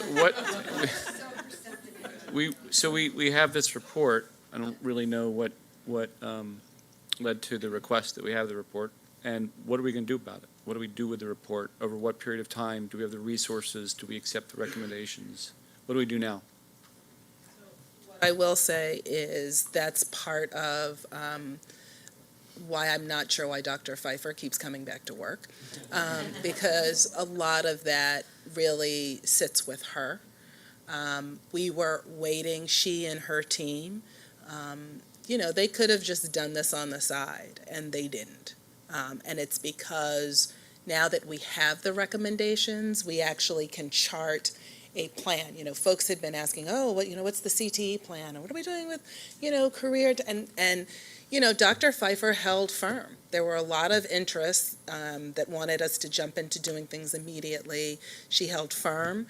I want to thank Bonnie LeGros and the Able Foundation, who supported that strategy and supported it with both the presence and the dollars to get this done. Now, there actually is, and I don't know how much of it might be tonight, but this is actually driving what our plan is.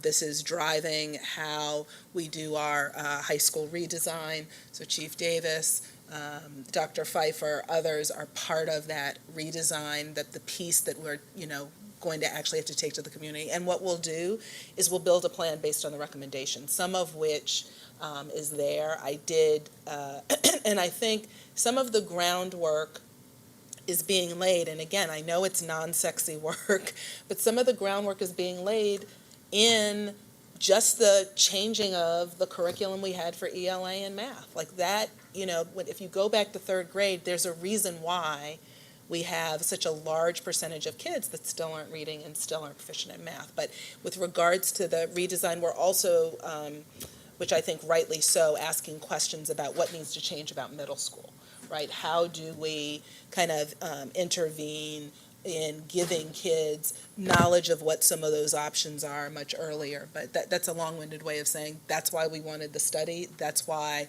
to, again, Dr. Pfeiffer's credit, she resisted coming out with a full plan until she had the information from this study. I want to piggyback on Commissioner Frank's question. It was similar. When I went through the presentation, I had to get to slide 44 of 46. It was actually in the appendix where you actually talk about your 2021 goals. So you gave me a clue. I'm not sure why you chose to bury it, but it's fine. It's a lot of information. And thanks for your leadership for putting this out there in such a in-your-face way. It feels like the gauntlet was thrown down tonight. It's like, you know what? Enough already. If Commissioner Cannon were watching somewhere, he was so frustrated by this, but we didn't know who to talk to or who to ask. Well, now we know it's you, right? But is there, you've got 1, 2, 3, 5 goals, they're numerical, the whole bit. If you would, now that you got the report and the summer's here, so you're doing your planning, are there a couple of levers? What are the, you don't need to restate the goals, I can read those, but what are the levers to start to turn this ship? So actually, I want to take you back, if you don't mind. That's fine. To our, the first slide we skipped. It's a little bit hard to see, but I'll read them for folks. So these are our 4 levers in our office. This is what we didn't wait to develop, and we've been working on. So there are 4 key areas on which we're focusing in order to move the work in college and career readiness. The first one is talking about helping students to build those college and career skills that they're going to need. And so that's actually going to take place in the CTE courses and making sure that the coursework is rigorous, making sure that we do have speed up and, catch up approaches to be able to support students. And that second bucket is part of how we're going to get there. It's really investing in our CTE teachers, investing in counselors, to ensure that they have the information and the training that they need, whether it's pedagogical training for our CTE teachers who are very skilled in their particular fields but are new in many cases to classroom teaching, to help them understand how they help a student catch up who is coming in perhaps at the 6th grade level. Also thinking about our counselors, making sure that our counselors are just as skilled in their career guidance to students as they are in the college piece, and I think that that came out in the funds report as well. In the third bucket there, work-based learning is huge for us, and you'll see that there was a particular goal set around that, but thinking through who is that single point of contact in our office and what's the framework that we lay out to communicate both to employers and to students and their teachers and to the counselors who might help students with that matching process. Ideally, what we would like is to have a database of work-based learning opportunities that we start to build out in this coming year for students to be able to see opportunities and employers to be able to provide them. The fourth lever I want to highlight is student planning. So we know that part of what is happening is that students are in programs that they didn't intend to be in or that they didn't want to be in. We know that sometimes the high school selection process is happening in a less than informed way in some cases. And so what our office is currently working on is helping to develop individualized student plans for middle schoolers. It would focus on high school choice, tied to general interests that they have that could be aligned to a particular career. And then for 9th through 12th graders, tied to what their career interest is, so that every point along the way a student is having a conversation with an adult about what they think they're interested in and how that might align with the high school that they choose, the CTE program that they choose, the college that they choose, so that it's a little bit more intentional and a little bit less luck of the draw. That's very helpful. Thank you. Other questions? We're sorry, we've got...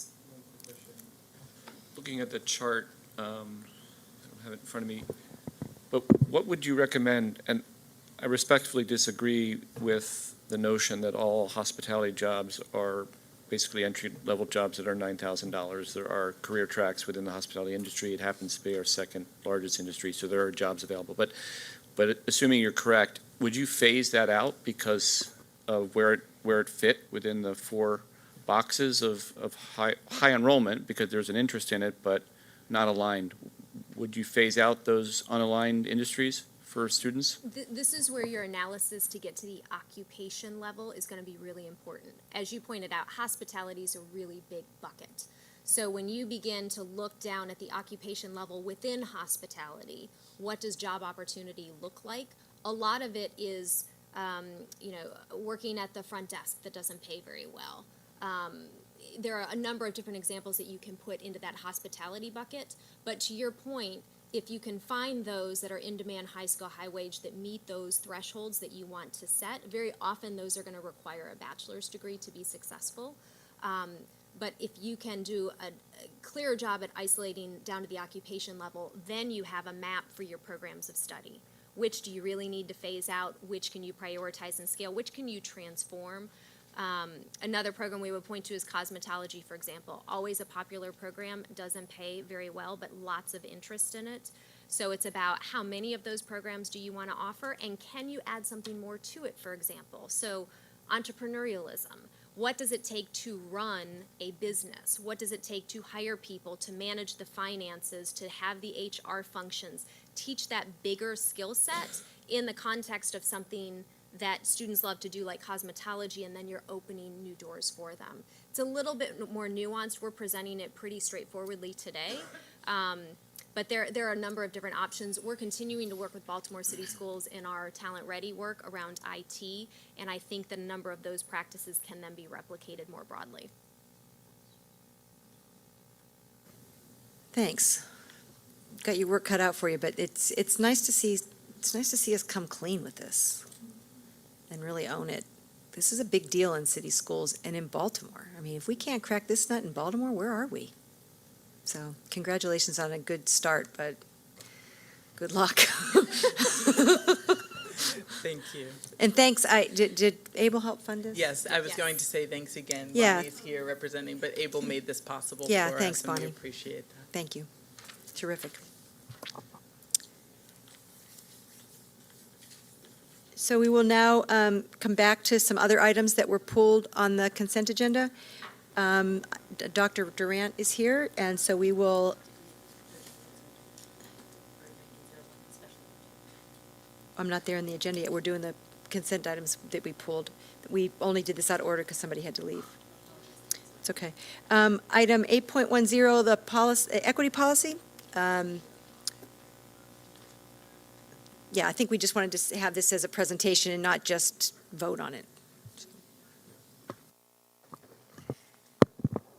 Good evening, Commissioners, Dr. Santelises. So the presentation is not different from what you all saw during first reader. And so if there are particular pieces of the presentation that you all were requesting that I go back to, I can certainly do Okay. that. So same with other things. We can assume people read it, so let's entertain some questions if people have them. As we did with Dr. Pfeiffer, we want to thank you for hitting the ground running is sort of an understatement. It's definitely your work, so it's been great. But also just to call out both Dr. Santelises and Commissioner Hassan for just really sticking with this work and with integrity and making sure it moved. So it's been a good team effort. Are there any questions? So I'm going to call for a motion to approve the policy. I want to acknowledge that when we call for this motion, that we're going to approve the policy as it's presented tonight, but we're also acknowledging as a board that there's some language that needs to be tightened up, worked on a little bit, and so this vote is going to be approve this policy with the expectation that there will be some additional work on some of the language. But we are confident, based on our conversations to date, that we're all on the same path with this, and that the working group is that what you call a working group, advisory group? Task force, I'm going to get that right. That, there's been a lot of thought put into this, so we didn't want to delay it, but we did want to acknowledge that there's some language that needs to be tightened up a little bit. With that, I'd like to have a motion to approve the policy ADA, equity policy.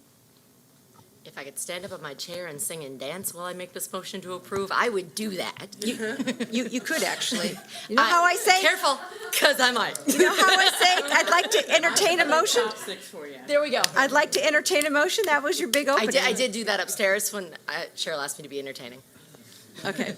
Is that your motion? So yes, I would like to move approval. Do I have a second? Question. Yes, sir. Is the motion being made conditionally because The motion is being made to approve the policy with the understanding Okay. that there's going to be some additional work done to tighten the language. If it has implications for the content of the policy, it will come back to the board for a revision. Thank you. So that is definitely, I don't want to use the word conditional because that's such a term of art, but it is the expectation with this vote that there will be some work done on some of the language. Commissioner Kashani, if I could add, because we are also now ahead of the state board, because the state board was originally going to approve their mandate for us to have a policy in their May meeting. So then we could have made sure, but we have to leave a little space in case that comes up as needing Fine. us to address some yes. things as well. So the motion's been made. Do I have a second? Second by Commissioner Reed. All in favor? Commissioners McFadden, Hassan, Bondima, Chinia, Kashani, Reed, Frank, Berkeley. Motion passes 8-0. Congratulations, with one absent. Congratulations. Nice work.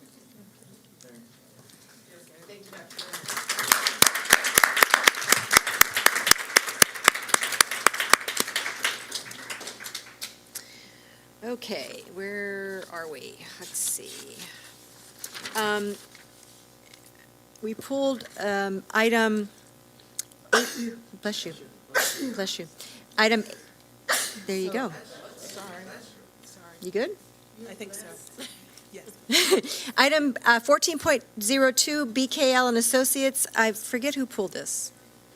Could you let us know what your questions are? Oh, it's principal onboarding. So just a question about what, if we have an estimated idea of timeline until we have internal capacity to do this, if it's something that there's benefit from always using an external person or organization to help support, just sort of where the long-term vision on principal support onboarding is. I'll share some, and I know Roxanne can perhaps add some details if necessary. So a year ago, when we requested board approval to work and contract with BKL in the 2018-2019 school year, I think in response to questions from the board at that time, we shared that the contract would include some capacity building where BKL and Associates would work with Director for to co-facilitate development sessions with transformational principals so that we could leverage them as one part of our mentoring and coaching activities over time. And that work is in progress, and some of the mentor-mentee matches have already been identified for next year. Our long-term interest is to build internal capacity here. So 23 months ago, the position that Roxanne is in was created.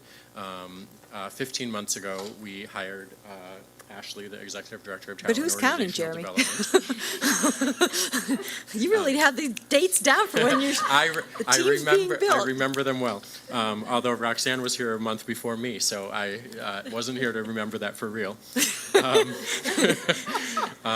I mean, I'll say we have a task as a district of developing more than 150 current principals, almost 200 current assistant principals, and hundreds of other would-be principals and assistant principals and other leaders who are currently now working in other roles in our schools.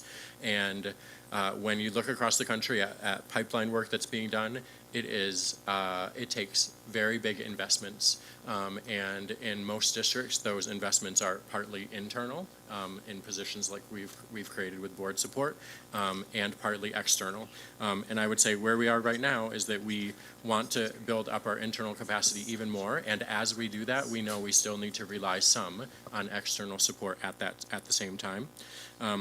I am looking forward to giving a pipeline update to the full board in July. I know that's been of interest to the full board. I would say members of the public can refer back to our last couple of pipeline updates to the Teaching and Learning Committee, which were on in September of last year. I don't remember these dates, Chair Kashani, but I looked them up. So September 4th last year and March 5th of this year were our most recent updates on pipelines, and I think there's a lot of information there, but we're looking forward to talking more with the full board soon. Any other questions? With that, can we have a motion to approve? Moved by Commissioner Hassan. Do I have a second? Commissioner Chinia, all in favor? Commissioner Hassan, Bandima, Chinia, Kashani, Reed, Frank, Berkeley, all opposed. Commissioner McFadden, and motion pass. You're good. Motion passes 7-1 with one absent. Thank you. Last two items were pulled together. Commissioner McFadden has some questions, there may be others, but we'll start with Commissioner McFadden. On the 1405 Urban Teacher Center and 1406 Teach for America. Commissioner McFadden?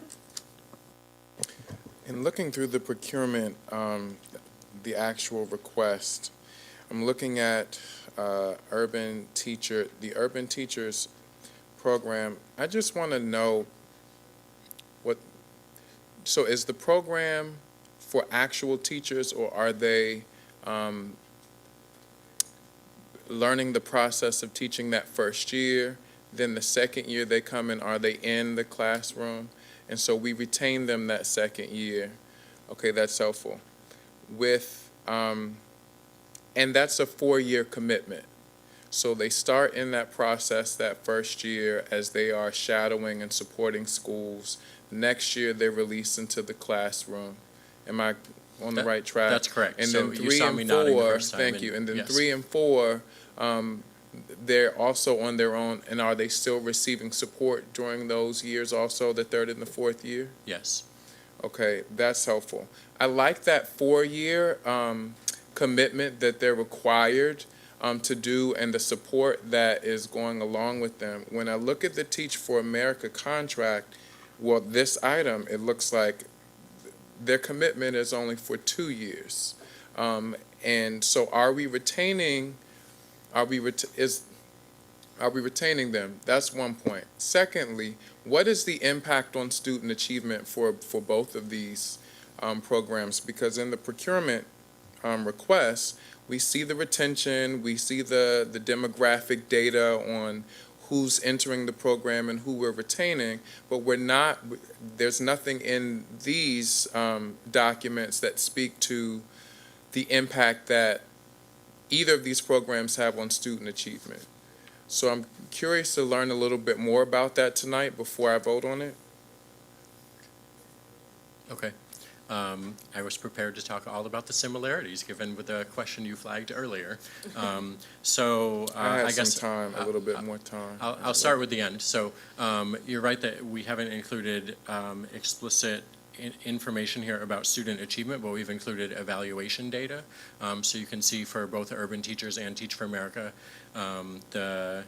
the way their evaluation ratings in their first year in the programs compare, or the first year in teaching, knowing that what just said, an urban teacher doesn't get a teacher evaluation rating until their second year. But if we compare their first year as a teacher, they compare favorably to others who have trained through other programs to become teachers. So we can certainly in the future gather information that talks explicitly about student achievement data for inclusion in the board letters, but here we've focused on the teacher evaluation data. Thanks, that would be helpful. And why are we for the Teach for America contract, why is it for three years? So why are we going until June 2022? Sure. So I will say, given that I thought I was talking about similarities, I'll say that one of them is that both of these programs have been longtime partners in our goal as a district of making sure that there are high-quality teachers in all of our positions, even as locally, regionally, and nationally there are not enough people graduating from traditional teacher preparation programs. We've come for some time every single year to put forward a request to continue the partnerships. And our proposal here is to have a partnership that can continue for more than 1 year, knowing that that has been the reality. We forecast that we will continue to need support from the program. And it also helps the vendor in this case secure other funding as they see that the district has a long-term commitment to continuing the partnership. I think all three of our alternative certification programs need to secure external funding beyond what the district provides so that they can operate fully. We've heard that it's important for grant organizations and private funders to see the district's commitment over time in order to continue their commitment as well. So thank you. So then why is the request for UTC just for a year? If this is another program of effectiveness, similar to Teach for America, why are we just looking at a requirements contract for just 1 year? Yeah, I think if that's certainly something that we also could pursue. I will say the programs do have differences. You talked about a couple of them, that the Urban Teacher program has someone who is coming in and serving for 1 year as a teacher resident before they become a teacher, and that the support is over more years. That actually means that the cost per new teacher for Urban Teachers is significantly more. So it didn't feel like we could make the same commitment over the number of years for Urban Teachers just because of the higher cost. And they also seem to have a strong special ed component to what they do also. So will this potentially come back next year again? Yeah, despite what I just said, I mean, our hope is that we would be able to continue to fund a partnership with Urban Teachers at this level. So Urban Teachers has been growing as a district partner over time in terms of the number of residents they're able to recruit and support in our classrooms. So this proposal here is for 100. That would be up from 85 this past year, up from about 60 the year before. So we are looking to expand the program.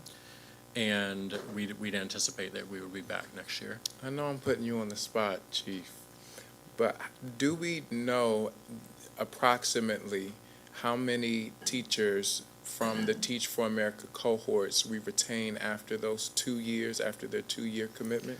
Yeah, I don't have the details in front of me. I will say we've looked over a number of times over the years at how each of these programs perform in terms of retention and how our traditional programs a little more indirectly perform when we look at how traditionally prepared candidates, what their retention experience is as well.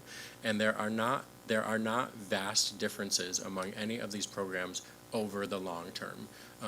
There are some distinctions along the way. So I will say that Teach for America has, I think in the last couple of years, the highest retention rate of any program or traditional candidates from year 1 to year 2.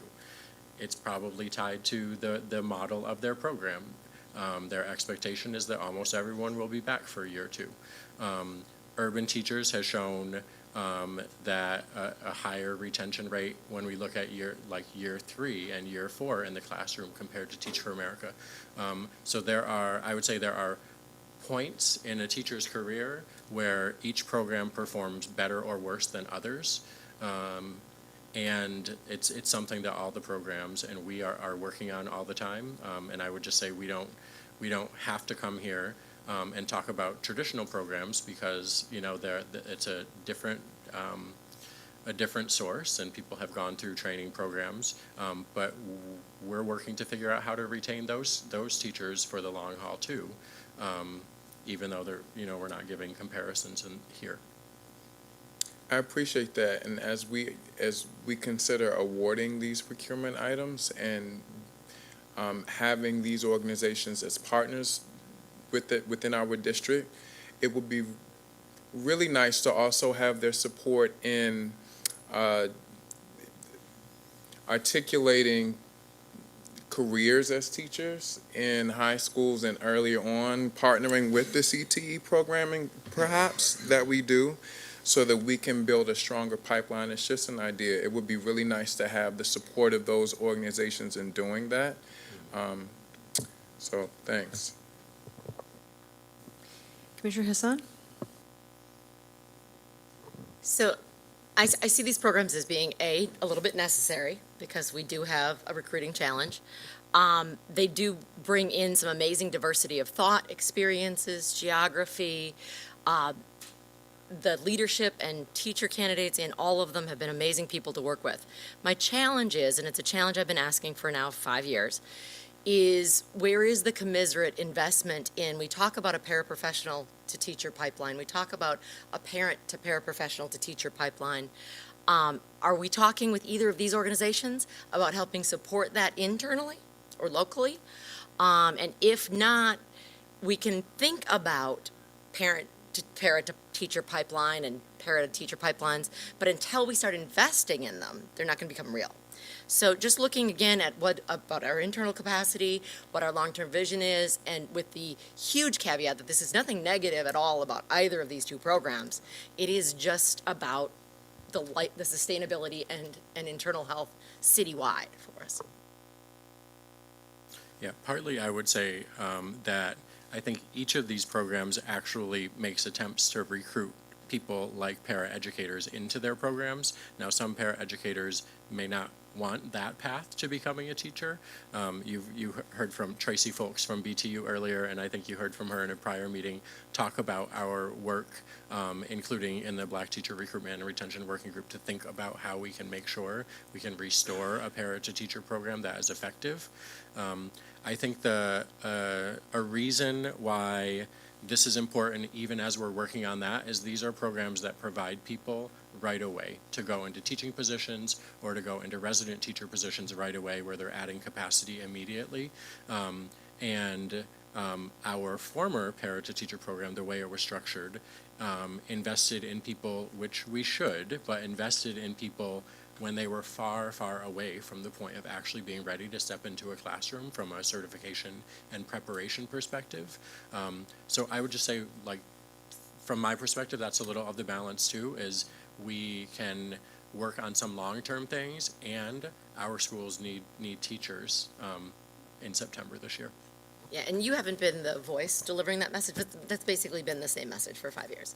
So just very transparently, I'm going to vote against these, but it is, again, not about voting against the organizations or what they provide, because I do believe it is essential and beneficial, but we can't keep saying we're going to have a long-term solution sometime longer in the solution. At some point, there's got to be. Motion to approve, we'll do them separately. Motion to approve item 14.05. Moved by Commissioner Chinia, second by Commissioner Berkeley. All in favor? Commissioners McFadden, Bondima, Chinia, Kashani, Frank Berkeley, Urban Teacher Center, and Reed. Are you voting for it? Motion passes no. Any opposed? Commissioner Hassan. Motion passes 7-1 with one absent. Now do I have a motion to approve item 14.06? Commissioner Chinia, second by Commissioner Berkeley. All in favor? Commissioners Bondima, Chinia, Kashani, Frank Berkeley. All opposed?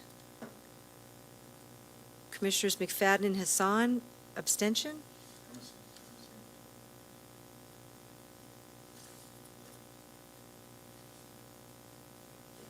Okay, so we don't have a Teach for America contract this year. That means we won't have enough teachers for the fall. You get that, right? If I give money to Teach for America, must I abstain?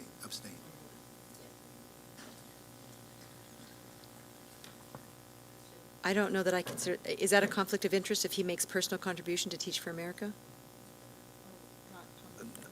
No, because you're not benefiting from that. It'd be this. No, so it'd be like the same if you were given to like Goodwill or something like that, in my opinion. Let's do this again. Motion for to approve item 14.06. Moved by Commissioner Bondima. Do I have a second? Second by Commissioner Chinia. All in favor? Commissioners Bondima, Chinia, Kashani, Reed, Frank, Berkeley. All opposed. Commissioners McFadden and Hassan. Motion passes 6-2 with one absent.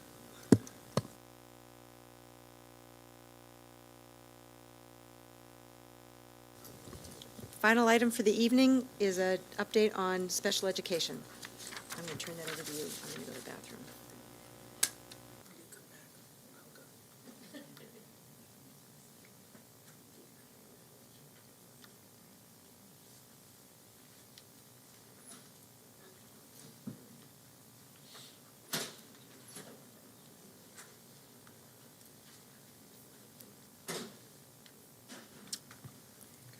Good evening, Deborah Brooks, Executive Director of Special Education. Good evening, Macon Tucker, Manager of Special Education. 3 times a year, I provide an update to the board. 2 times are during the Teaching and Learning Committee, which are semi-annual updates, and then 1 time a full programmatic update, and that's what I'll be presenting this evening. During this update, I will again review the special education priorities, share the continuum of services that are provided to students that are receiving special education and related services, give an overview of who the students are that are receiving special education and related services, discuss again the special education action plan and provide an update, and then the work ahead. So again, the special education priorities are educating students in their least restrictive environment, ensuring students are receiving high-quality instruction and services, and in doing so, closing or narrowing the achievement gap. In implementing these priorities, there are multiple ways in which we provide these supports. One way is through the special education STAT, in which there's intentional collaboration with multiple district offices. During the special education STAT, there's an in-depth data analysis. The data analysis looks at district data, as well as school-level data and community learning network data. The data is used to inform professional development and also inform specific targeted school support. The informed professional development is used to inform that development for central office staff, in which they have received high leverage practices professional development, to inform professional development for our general educators as well as our special educators, our IEP chairs, our school-based leaders, and as well as our parent and community leaders. And then we provide tiered systems of supports for our students within the schools. Again, just a quick review of the continuum of services. Students are able to receive their specialized instruction through LREA, which is inside the general ed 80% or more, LREB inside general ed 40 to 79%, LREC inside general ed 40% or less, LRED is homebound, LREE is hospital bound, LREF are our separate public day schools, and LREG are our non-public schools. I would like to point out that for students that are receiving their services and supports via a citywide program, our ED Pride program, our Deaf Hard of Hearing program, our Life Skills or our PAL program, those students also can receive those services in any of the LREs A, B, or C, because again, special education is a service, not a placement. So who are the students that we are currently serving? We're currently serving approximately 12,000 students that are receiving special education and related services, which is about 15.3%. I do want to also point out that we are disproportionate in over-identifying students with an emotional disability as well as students with other health impairment. This office is working very closely with the Office of Whole Child to really point out to our parents as well as to our schools that many of our students have been impacted by trauma, and many times trauma can show up in a way in which IEP teams have been identifying students that have an emotional disability. So with that being said, we have been providing professional development around what it looks like for trauma, how trauma impacts behavior, as well as different supports that can be put in place prior to identifying a student. Most of our referrals are made by our students that are in pre-kindergarten, and most of those students that have been identified to receive services in pre-kindergarten are those students that have been identified with a speech-language impairment. 56.8% of our students are receiving their services in the least restrictive environment of LREA, which has not met the state target of 70%. Again, we are providing professional development for both our general educators as well as our special educators, because as we're trying to increase those students to receive their services with their typical peers, we have to make sure that our general educators are equipped with the skills to be able to provide those services and supports in the general ed setting. When I came before you this time last year, I shared with you the Special Education Action Plan. I just want to share a few updates with you. Since that time, again, as I just shared with you that many of our students that are referred are our early learners, we've used the early release days to provide professional development to our pre-K and kindergarten teachers around early learning outcomes and our child outcome summaries for both our IEP chairs as well as our speech-language pathologists, so that they can provide opportunities for students to be educated with their typical peers, as well as providing professional development for targeted schools by using our Access, Equity, and Progress grant for those schools that have identified barriers which are allowing students to not be educated with their typical peers. We again have currently 57 schools that are meeting that LRA target of 70.9% of students being educated in LREA. For our special education action plan update for ensuring access to high-quality instruction and services, we have in the area of creating a multi-tiered system of support when it comes to our students that have SST or student support plans and 504 plans. We have actually created a database to be able to monitor the development and implementation of those plans, as well as developing toolkits so that our general educators have access to resources around behavior and academic support. For decreasing the number of suspensions of our students that are receiving special education services, primarily our African American students that are receiving special education related services, we have provided culturally relevant professional development, which I've worked very closely with Dr. Durant, who has provided some of that training for our staff centrally, related service providers, as well as central office staff. And we've also provided over 400 professional learning opportunities around de-escalation for both general educators, special educators, school leaders, and support staff. For our students around transition opportunities, we've hired additional FTE to support these students, and we provided greater access for meaningful work-based learning experiences, such as Clayworks, which was presented prior to the last board meeting. So some of our glows and grows. There are still multiple areas that we need to grow in. One of our grows, actually, is that we have created, in partnership with the Office of Teaching and Learning arcs that have been offered for our general educators and special educators, specifically for specially designed instruction for math and literacy. And also, as well as having our special education liaisons use this academic monitoring tool to monitor the implementation of specially designed instruction, to provide coaching opportunities and to support our schools. An area in which we need to grow is that ensuring that these teachers receive the support, both general educators and special educators, around professional development, but also allowing opportunities to have the specially designed instruction, professional learning embedded into all content areas. So instead of providing this professional development in a standalone, actually providing it in a co-teaching model during our professional learning opportunities, so teachers can actually see how it's embedded in their content area. In doing so, then students will have greater opportunity to be educated with their typical peers in LREA. Also, developing and providing professional learning opportunities for our school leadership teams, providing greater opportunities around specially designed instruction for both our principals as well as our assistant principals.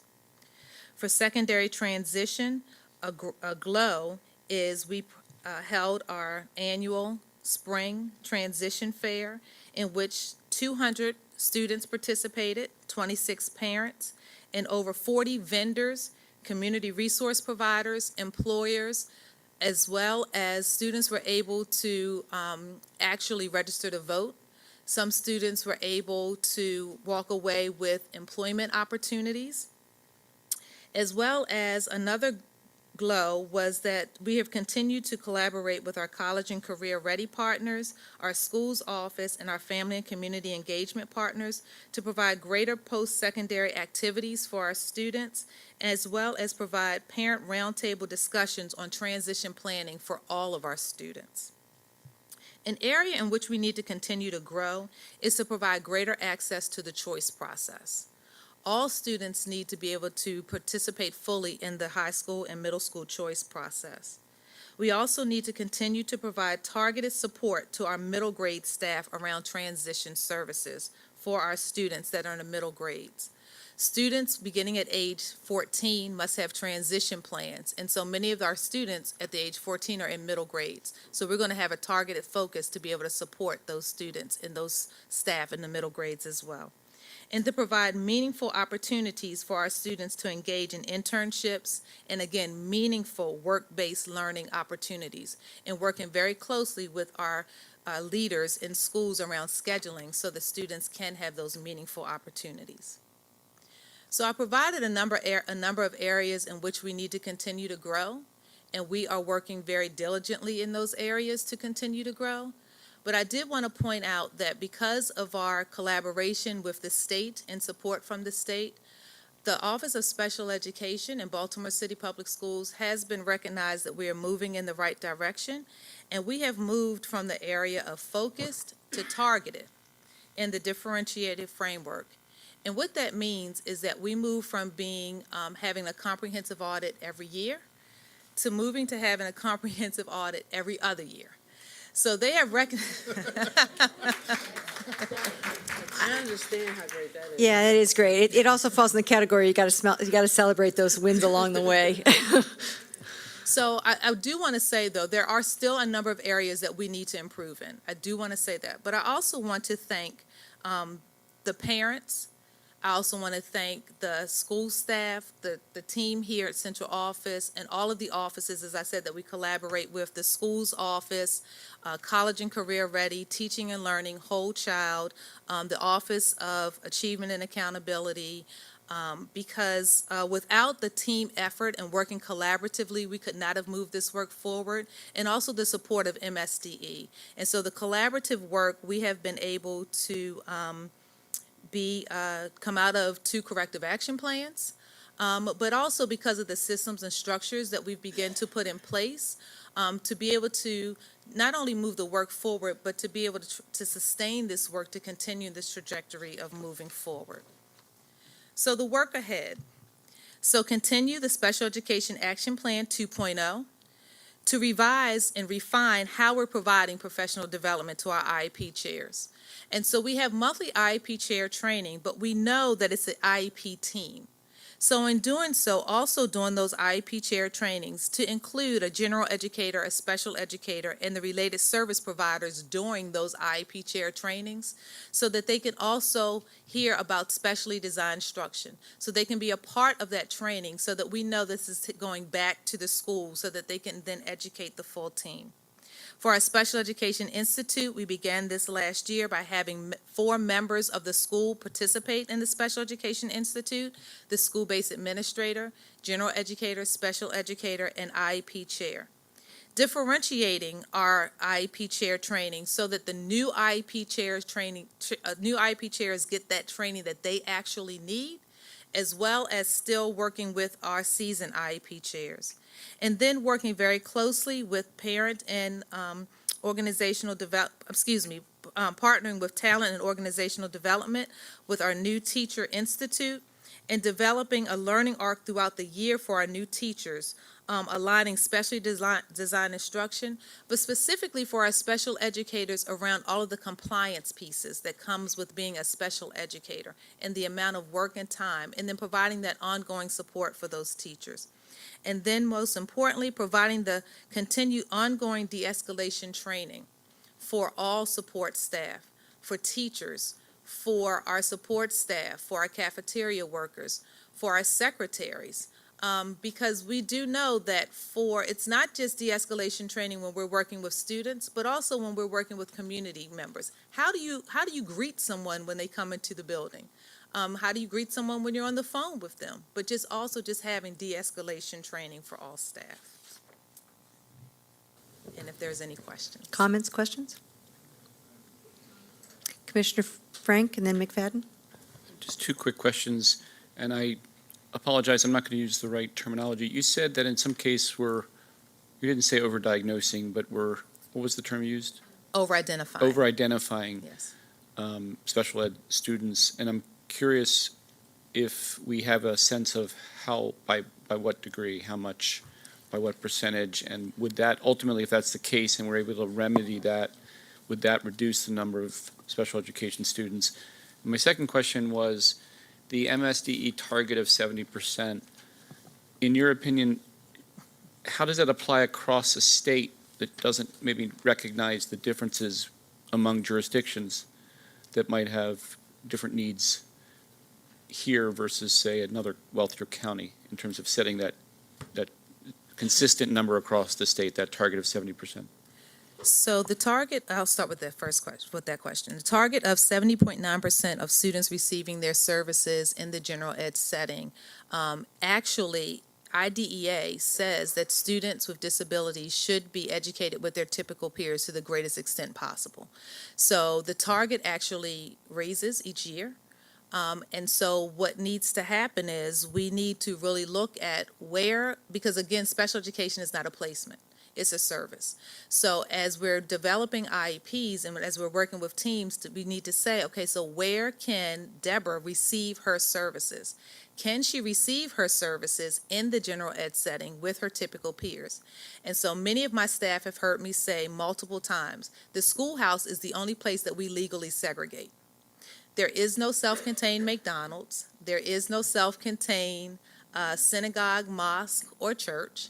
So in thinking about that, once a student leaves the schoolhouse and they go outside and they play, they don't say, so all those children with IEPs go over to this playground and play. They play with all of their typical peers. So when we think about where a child is receiving their services, again, the services drive the placement. So we really need to have those, and I'm having those courageous conversations with IEP chairs. So think about what services Deborah needs, and I'll use myself as an example. What services does Deborah need, and where can she receive those services with her whatever additional supports he or she may need? So again, when you look across the state, it's not what jurisdiction or what local school system the student is in. It's what services and support the student needs, and then where he or she can receive those services. So those are the conversations that we're having. And then also looking at how we're providing those supports and services to our teachers to be able to provide those services for those students in their least restrictive environment. So as we've gone out and spoken with teachers to be able to say, so we, in certain schools, and this is why they're targeted schools that we've identified to work with, that have said they've had very low LRE for certain students, and they've said, well, we know many of our students are displaying behavioral challenges. So then what additional supports do we need to provide from the Office of Special Education, from the Office of Whole Child, to be able to equip you so that the student is able to be educated with his or her typical peer? So again, it goes with professional development. It goes with making informed decisions during the IEP team. So the 70.9% being educated with their typical peer is actually a mark that can be reached, but it goes with providing that professional learning and those supports for our teachers. And so the over-identification, right now, other health impairment, about 26% of our students have been identified as other health impaired. And we're disproportionate because what happens is for many of our students, if they're displaying certain behaviors as IEP teams, we're identifying them as displaying these type of behaviors without really having those conversations and looking at what type of trauma may be impacting a particular student. So if we go through the SST, the student support team process, to say what behavioral academic interventions or supports are needed for the student prior to just going right to the IEP team to identify the student with a disability. And then again, a student can be identified with a disability and have a 504 plan as well, rather than going right to the IEP team. So again, a lot of this is educating, providing professional learning opportunities for both our general educators as well as our special educators. Ronald, do you mind if I ask Martha to go next? 'Cause I think she's got a piggyback on this. Okay. My question was only, And I'm literal. Are the students who are on 504s included in those percentages? No. Okay. It's just students with IEPs. Okay, so at some point, knowing that number would also be helpful. Okay. Thank you. Great. Commissioner McFadden? The SST, the person that facilitates the SST process at each school is different from the IEP chair. Yes. So are you able to speak on their professional learning, the SST person? And because from what I hear you saying, the diagnosing, as Commissioner Frank was saying, some of it perhaps could be taken care of in the SST process if they were, I'm guessing, handled more proficiently.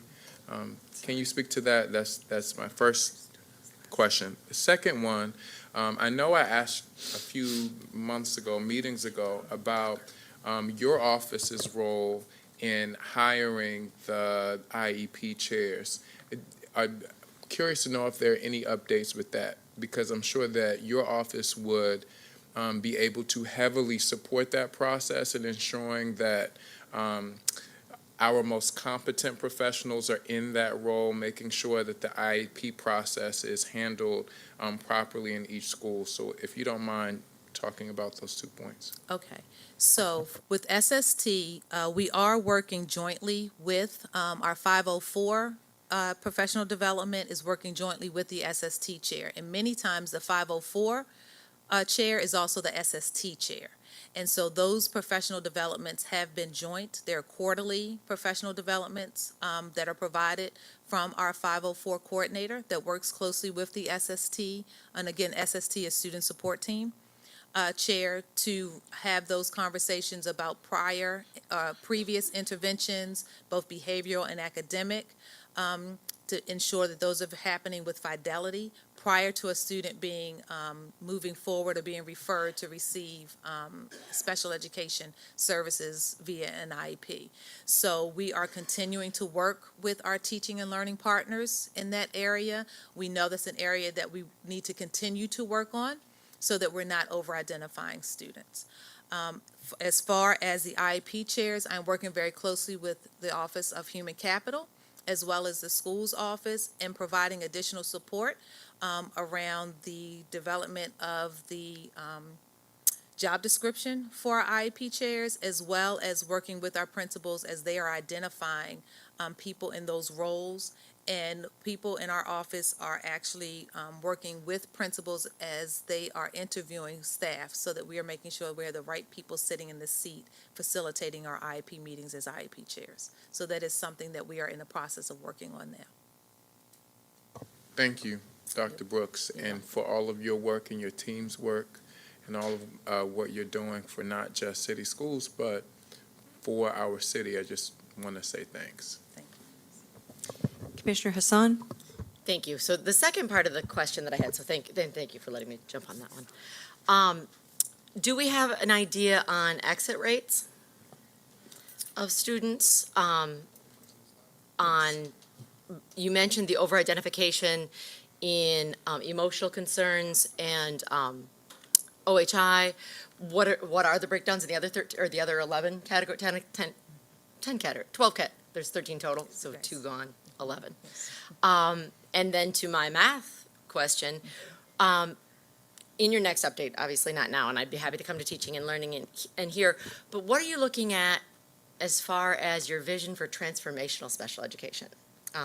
It's very, special ed is very compliance-based, it's very transactional, but until we start looking at it as educational and empowering and agency developing and academic rigor and all of those pieces, we're not going to move the needle. So I'd just love to hear, the numbers are great, the plan is great, but where are we going? Exactly. Would So be wonderful. we're actually really trying to work, of course, we have to remain with compliance, but really moving towards results, because we want to see results for our students that are receiving special education and related services. So before you on this slide, it does have the exit information, but we will provide for you the breakdown of all of our students and what percentage of students have been identified. But again, working very closely with teaching and learning, and in those aligning the content, what it looks like, the specially designed instruction, but most importantly, the multi-tiered systems of supports prior to students being identified, and that is going to be a major focus moving forward. Other questions, comments? Thank you very much. Thank you. Thank you both. So, upcoming meetings, Operations Committee will be here on Tuesday, June 18th at 10. Policy Committee, same day, Tuesday, June 18th at 3:30. There will be a special public board meeting on Tuesday, June 25th at noon, primarily focused on a review of a PEP agenda. We'll all be back together upstairs on Tuesday, July 23rd at 3. Public board meeting, same day, July 23rd at 5. Teaching and learning, this is out of order. Teaching and learning, July 2nd at 3:30. It's odd. PCAB is not yet determined. Anything else for the good of the whole? Motion to adjourn. Commissioner Berkeley, anybody second that motion? Commissioner Ksenia? Is this also Commissioner Berkeley's last meeting? Not clear. We both have to stay, we're both on the board until they approve a plate replacement, so we don't know. Okay. We don't know? All right. Just. Yeah, no. Yeah, we'll be here. I won't be chairing it, but we can sit and, We can sign up for public comment. That would be fun. Give you a piece of my mind. All right, so we have a motion. Who moved? We adjourn? Commissioner Berkeley moved to adjourn. Second? Commissioner McFadden, all in favor? Everybody's in favor of adjourning this meeting except for Andy. No, Andy's in favor now, too. 8-0, we are officially adjourned. One person's absent, but she would have voted for it if she had been here. Okay.